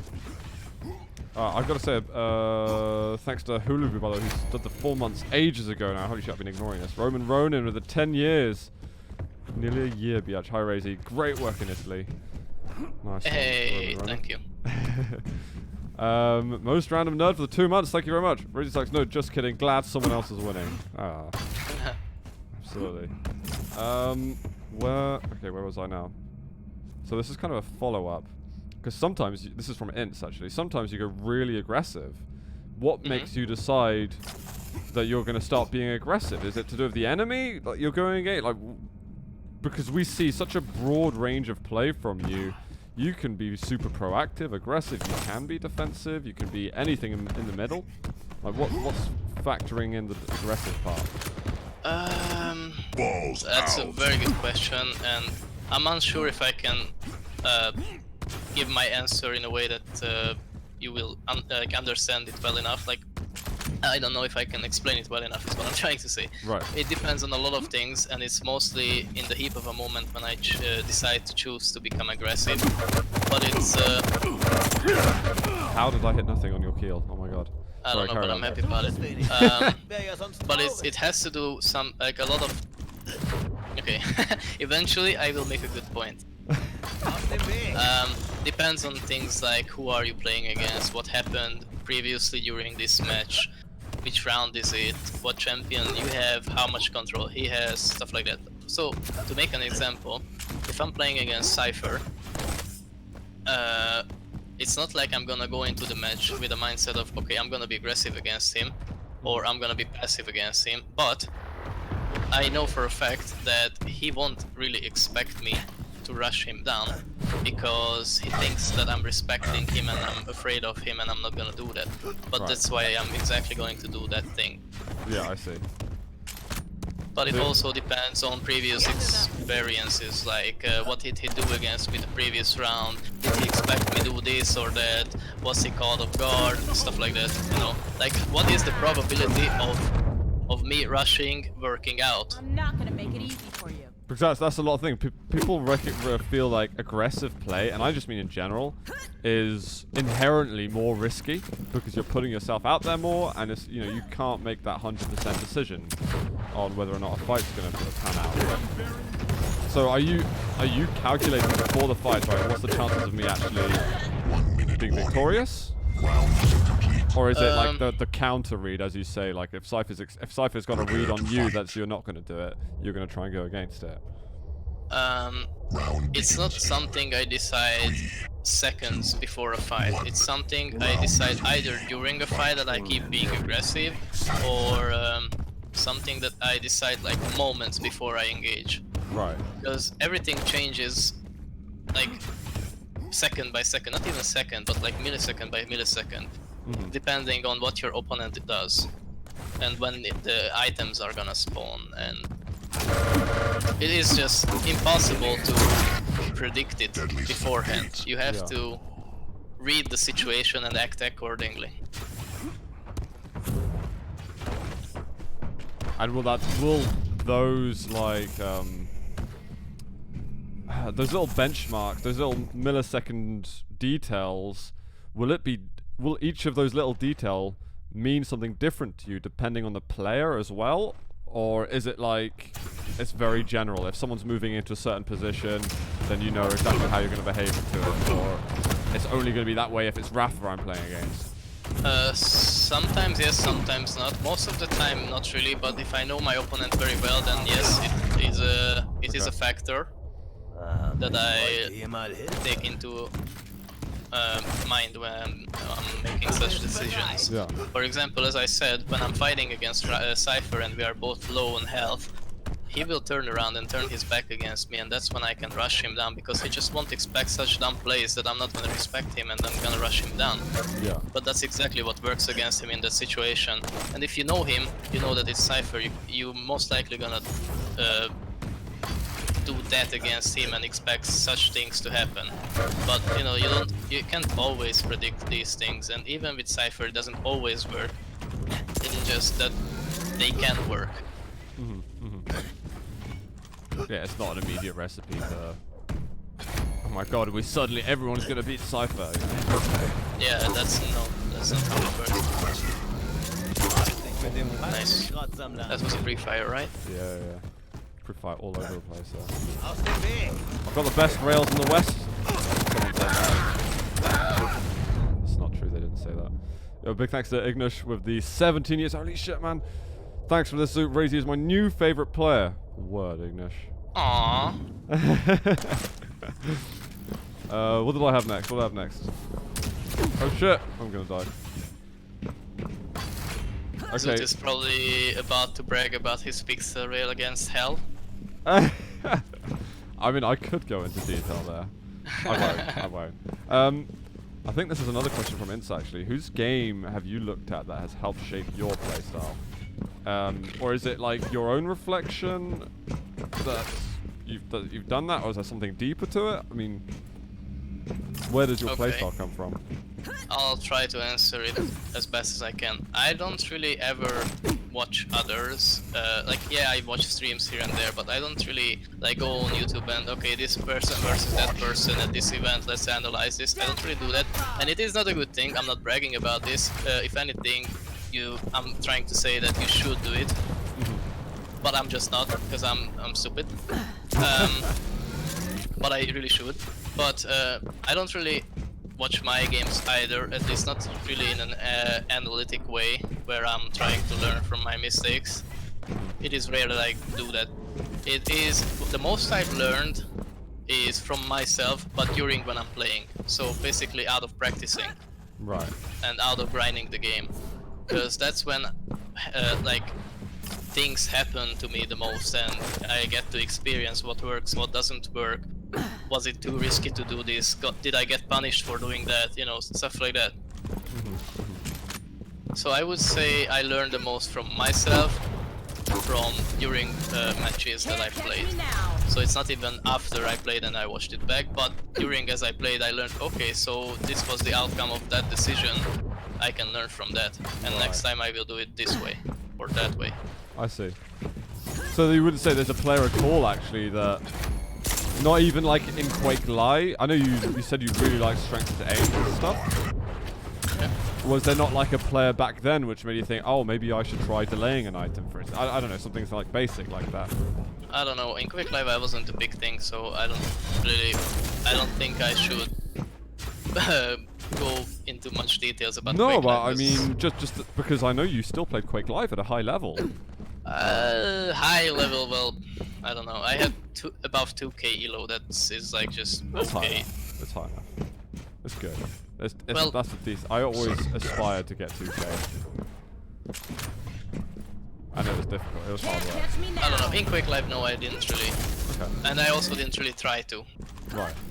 Maybe if I tried, I would have been like, you know, learning this and that. But as I said, that was only a hobby for me, so I didn't Yeah. really think much of it, much I into see. it. I see. But in Quake Champions, I always try to improve myself. I always try to see what I did wrong and what I should have done. And for example, I remember that when I was completely shit with the railgun, I was advised by both Nigel and Rava and maybe some other teammates at the time to just go on a server and pick up the railgun and only use that one and just get used to it, learn your sense by feel, and then all of a sudden after practicing railgun only for a few days on public FFA matches or something like that, I realized that all of a sudden I started to hit with it. Yeah. Because before that, you know, railgun is a fucking important weapon, 100%. and you just need to be good with it. It's not possible to completely not use it and not rely on it. Same goes for when I started playing Nyx. Before I started playing Nyx, I was playing Galena, and I knew that Nyx is in the meta and I should start learning her, but I wasn't there yet. I was too new to the game and I was still learning Sorlag and Anarchy and other parts of the game, aspects of the game. But after QuakeCon, I lost, and I felt like if I played Nyx and I played her well, I could have gotten more out of Quake for me last year, not this year. Interesting. So right after QuakeCon, when I came home, I started playing Nyx and I started to master her. Nice. Okay. Fair play.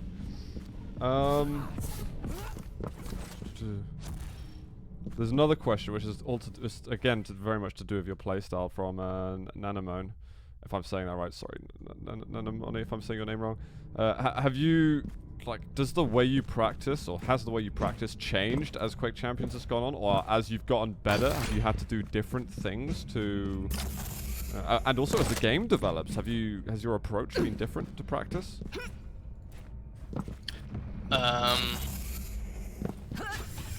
I'd like to ask you to repeat that whole question. Sorry, I kind of zoned out, to be honest.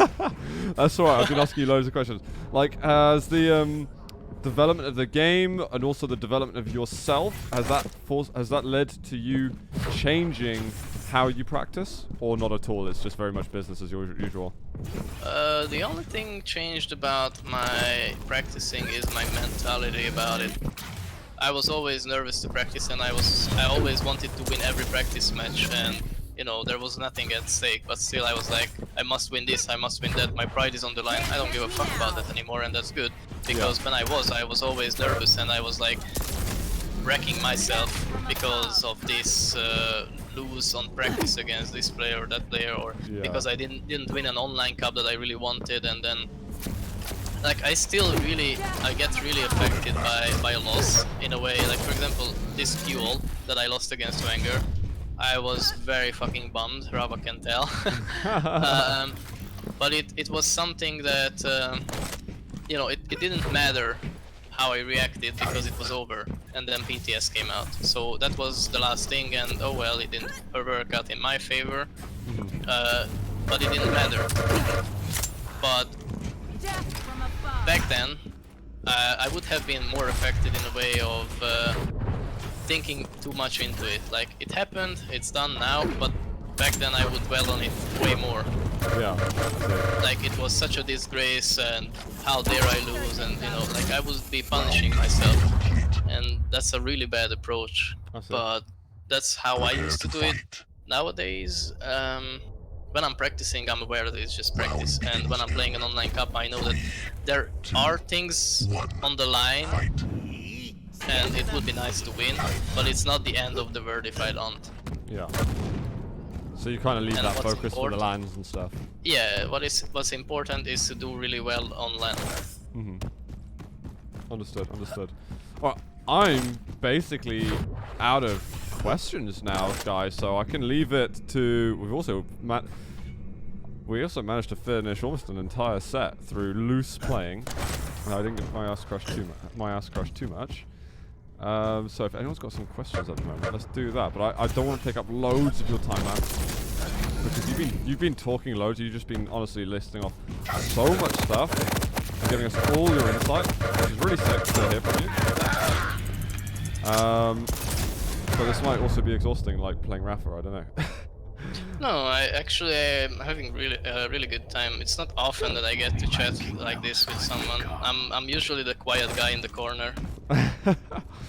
Well, hey, it's good that we were able to provide like a spotlight, because it's partially what I wanted to see. Sure, I wanted to like play and chill with you, but I don't think enough people hear what you have to say. And I think from speaking to you at LAN, that, you know, when I talk to you, you got loads to say. So I think everyone else should hear that. Yeah, it's like I'm not really antisocial, but I'm not really engaging much. Like, because of, you know, the past few years, I just got used to being alone and being quiet all the time. But it's not like I don't enjoy company or I don't like making friends. Yeah. And yes, I do like a nice conversation about things, Of course. you know, whatever it is. You got loads. Yeah, that's this thing though. When we're at an event and I'm talking to you about Quake, and I'm talking about like a meta or your thoughts going into game, like, you got shit. And we heard you a lot in the interviews in Italy too. All right, hang on. Let me see if I can locate some questions. Someone says, how can you deal with clutch rush? Because you play a lot of clutch. Do you know how to deal with clutch rushing at the beginning with rocket launcher and shotgun? And hang on, let me find it. See if, what's your way of going against it? He says, I mean, I just lost to Wenger's clutch, so. Because he says he not finds many himself with people. high fire rate weapons, and he's not sure how to work with it. Okay, so there aren't many players that are playing clutch, and most of the time they are banning it against me, so I don't really encounter many clutches, and even if I do, they are not very good with it, because either they are just not practicing it, or they are just lower tier players that didn't really master clutch to that point, where, for example, where Wenger is at. He's clutch, I fear. I would actually ban clutch when I'm playing against him. Oh, for real. And I think he's the only one I would do that against. There you go, Wenger, if you're listening. No, he's aware of this, I think. Okay. I've talked to him about this a couple times already. Cool. But yeah, like, generally, the way you want to approach clutch was, like, before this BTS, was either dual wield LG as BJ and just wait for clutch to fire once and then melt him when the shield is done in between his shots.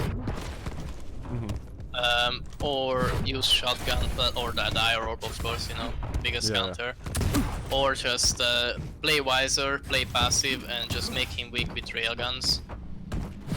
And then once he's chasing you, he's not gonna have the stack behind him, so even if he has shield, you can just kill him either when the shield is over, or in between the shots when the shield is down.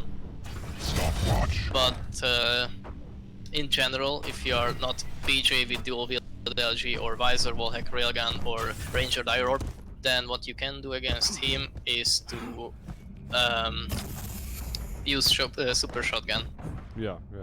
Because you can just jump around, try to dodge his rockets or whatever, and then meanwhile deal 120 damage point blank with it. And if you do like, now. even more then. Yeah. Wait, hold on, stop, don't move. Yeah, 140. I kind of forgot about that. Sorry, heavy is up you can take. It's alright. So yeah, that's what you would generally want to do against Clutch. Just use shotgun and do point blank because it's very easy. Even from mid range, it deals so much damage because Clutch is so huge. It's like basically impossible to miss. Netmaster. There's another Mitch. Mitch has asked a question. He seems very upset by this. Why did you cut your hair? I never had long hair before I met Rava, but I just wanted to try out, see what it looks on me, what it looks like on me. But I didn't go for a proper haircut, so it just was messy because it was actually just short hair that grew into long, but it wasn't like a proper long haircut. You know what I mean? Like it wasn't styled or anything. I just had it grow. I don't know. It was nice, but it was not very comfortable to have. And I never really had long hair before. I was always this short hair, spiky short hair. Nope. So you know, I just went back to what I know and what I like. But I'm gladly answering this question. But does this what really people want to know? About I me? mean, you can answer it as much as you want, man. That's all on you. Anarcho Stalinus asks, do you use custom keybinds or anything like that? Like, I don't know if he means like not key caps or anything, but like away from the WASD or like what's your? No, I would say my keybinds are the most basic, the most common you would come across. Not necessarily for a Quake player, but more of a CS player. Like for example, I'm not jumping with mouse 2, I'm jumping with space. But other than that, everything else is kind of default, more or less. Okay. So for example, I don't really use mouse wheel for clutch to dash around with, if that's what you mean. I don't do that. I don't even know how to. Like I tried it when that thing became doable, but I never really could master it. You should ask Wenger. I think he did. I think he does it very well, but I don't know how. I didn't really mess around with it. So fair enough. no, my keybinds are kind of basic. No worries, no worries. And I play like with the keyboard on the table, and I don't really put my face against the monitor that close either. So it's like, I would say my setup is kind of basic, and you know, it's like just general. I just sit at the table, keyboard on the left, mousepad on the right, monitor is in between, you know, after the keyboard. Fair enough. The question from Kane Corp: any tattoos? You don't strike me. You don't strike me as someone who wears tattoos, but no, I don't wear tattoos. I don't drink. I don't smoke. I don't do drugs. No, I'm not really. I'm not fun at parties. Don't lie. You should have seen him in Romania, guys. No, I'm joking.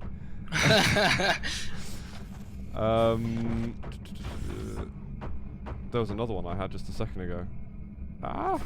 Where's it gone? It's like Killalot was asking a question, and I can't find the question anymore.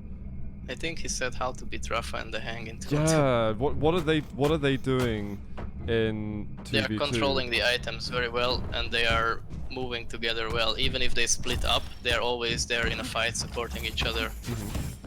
How to beat them? I don't know. Never did that before. Of course, we won maps here and there, but I don't know. I guess just do what they do, but better. Yeah, I guess I haven't asked anything with it because you're playing with Silent Step, and we should be seeing you play on Sunday at the Go4 finals. Yeah, I'm unsure. He said he might not be able to be available. I might have to play with Garpy. I don't know yet. But either way, you're expected to play with Silent Step for DreamHack Winter. Yeah, definitely. And we're gonna start practicing soon. We haven't been playing at all, unless, like, other than the qualifiers for Go4 QC Cups, we haven't played at all. No practice whatsoever, but we're gonna start. It's just I've been focusing on duel for PGL, ESWC and Italian land. Yeah. But now that they are all over and DreamHack is around the corner, we're gonna be focusing on 2-on-2s as well. Well, how do you feel about playing with Silent Step? I know what you've told me before is like it's really nice to have someone who you feel's on that, I don't know, on like your wavelength almost. Yeah, well, as I said, we haven't really played that much, but I do like that he is there to back me up in fights. Sparty is awesome, I love him, he's a great player. But our problem was that I felt like he wasn't really there to back me up when I was in a fight. And even if I made both of the opponents low health, he was not there to finish them off. Or he was there but too late when I was already dead, and then he was in a 2-on-1 all of a sudden. It might have been my fault. I'm not saying that I did everything perfectly. Maybe it was my problem of being too aggressive or whatever. And maybe if I played like Sparta did, then we would have been better. I don't know. But I played this way, and I feel like what I need from my teammate is to support me more in fights and be there and help me, and don't let me be sandwiched in between two opponents. Yeah, I see. And Silencer does that really well. It is rare that he's not there to support me. Wow. Fair play. Mikkel asks, what made you suddenly change your playstyle from so aggressive, which was kind of like what you were for like the first 6 months, I'd say, of Quake Champions, to something where your, I don't know, the speed of your plays broadened a lot more. You can be fast, you can be really slow. You know, you're happy to play anything. The meta changed. Yeah? That's all basically. Okay. What I did back then would no longer work now. I see. But back then it did. So basically, as the game's developed, you try to fit that meta. Yeah, I just needed to adapt to the way the game has been changing over the months. That's all. Alright, let's see. I might end the interview soon, guys. This has been like one of the most intense interviews I've ever done by accident. But I will get this up on YouTube as well, guys. What I encourage you all to do is to follow Raisy on Twitter. That's at Myztro Raisy. He also streams on twitch.tv/Myztro Raisy as well, am I right? Yeah. Do you have an Instagram? I do, but I don't. There is an account existing, but I don't think I've logged into it. Let me link it in chat, all this stuff. There we go, I think I did it right. Go check out all of that stuff. Thank you for the commercial. That's all good. But you guys should all definitely check that out. We're gonna see you play on Sunday for sure, right? Will we see you? Actually, will we see you play on Saturday for the Battle 5? Now that you say it, and now I'm aware of it, probably. It's like early one, like that midday one for UK players. Is it on the live version or on PTS? It will be on live. Oh, is the same goes for the Go for QC? I think the Go for is going to be the same in the finals. Yeah, it's always on live. Man, I don't like that. I mean, yeah, like the Go for QC, I'm definitely gonna play. Battlefy, probably, but not sure. I don't know. Okay. I would like them to make it PTS though, because you know the live version doesn't matter anymore. It's outdated. Yeah, and for the competition, we're expecting the patch to land for DreamHack. Yeah. So for DreamHack, if you want to get prepared, you don't want to play the live version anymore.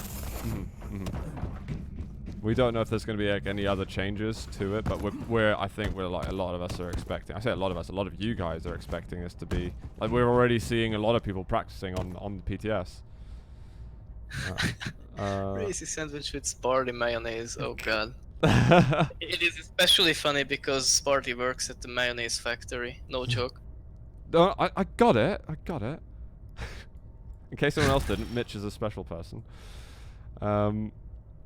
Alright, I think I'm gonna basically end it there. Is there anything that I didn't cover? Anything that you want to say at the end? You can feel free to kill me, by the way, and finish this off. I'm at rare. Well, first of all, thank you very much for this. I had a very fun time doing this. Also, I'd like to thank everyone who's been supporting me, because, you know, it keeps me going. Word. And I also needed it. What, sorry? Word, I was agreeing, sorry. I interrupted your flow there. I think that's all. Like, you know, just in general, thanks for everyone that has been cheering for me and that was here and you know, was part of this whole conversation. Oh, sweet, man. Absolutely sweet. Thank you so much, dude. I'm pretty much gonna close the show down right now. I'm gonna despawn myself there because I'm gonna go get myself some dinner. I'm gonna actually try and get this up to YouTube probably by tomorrow. But the past broadcast is obviously going to be live as well. Again, I want to say a big thanks to Myztro Gaming as well. You can check that at Myztro Gaming. They've also got their I don't know if they've got a special Discord link, but you can also check them out on Discord. Fuck, I should get that link. But check out all they do. Their guys are such amazing support in Quake, and we love everything that they do. Empowering all of the players. So guys, thanks for all the follows and subs. Guys, I'll be back on Saturday. I'll try and do some streaming tomorrow as well at an impromptu time. Thanks again, Raisy. We'll catch you all later on. Thank you, and that's a lovely pillow behind you. I just noticed. Wait, which one? The ammo box icons. Oh, down on the bottom side? Mm-hmm. Yeah, they're pretty sweet. I'm sorry, I'll get you. I know Ron had one in Italy, but I might get you one, okay? Oh, It depends if you're nice to me. I wouldn't say no to that. If you can beat me, never mind. I'm not gonna make a challenge right now. Leave me alone. Hold on, I'm listening. Keep going. If I beat you, yeah. No. I hadn't finished saying it. I was like, if we play a map that I pick and you can beat me without me getting a single frag, maybe. But I don't want to do this now, so I need to go eat. This is a challenge. This is just me getting humiliated now. I'm owing a fucking pillow. I'm nervous. Raisy, let's continue this later, okay? And you can battle me at LAN if you want. We can do it at DreamHack. But anyway, guys, thanks again. We'll see you all later. Bye-bye. Thank you. Bye.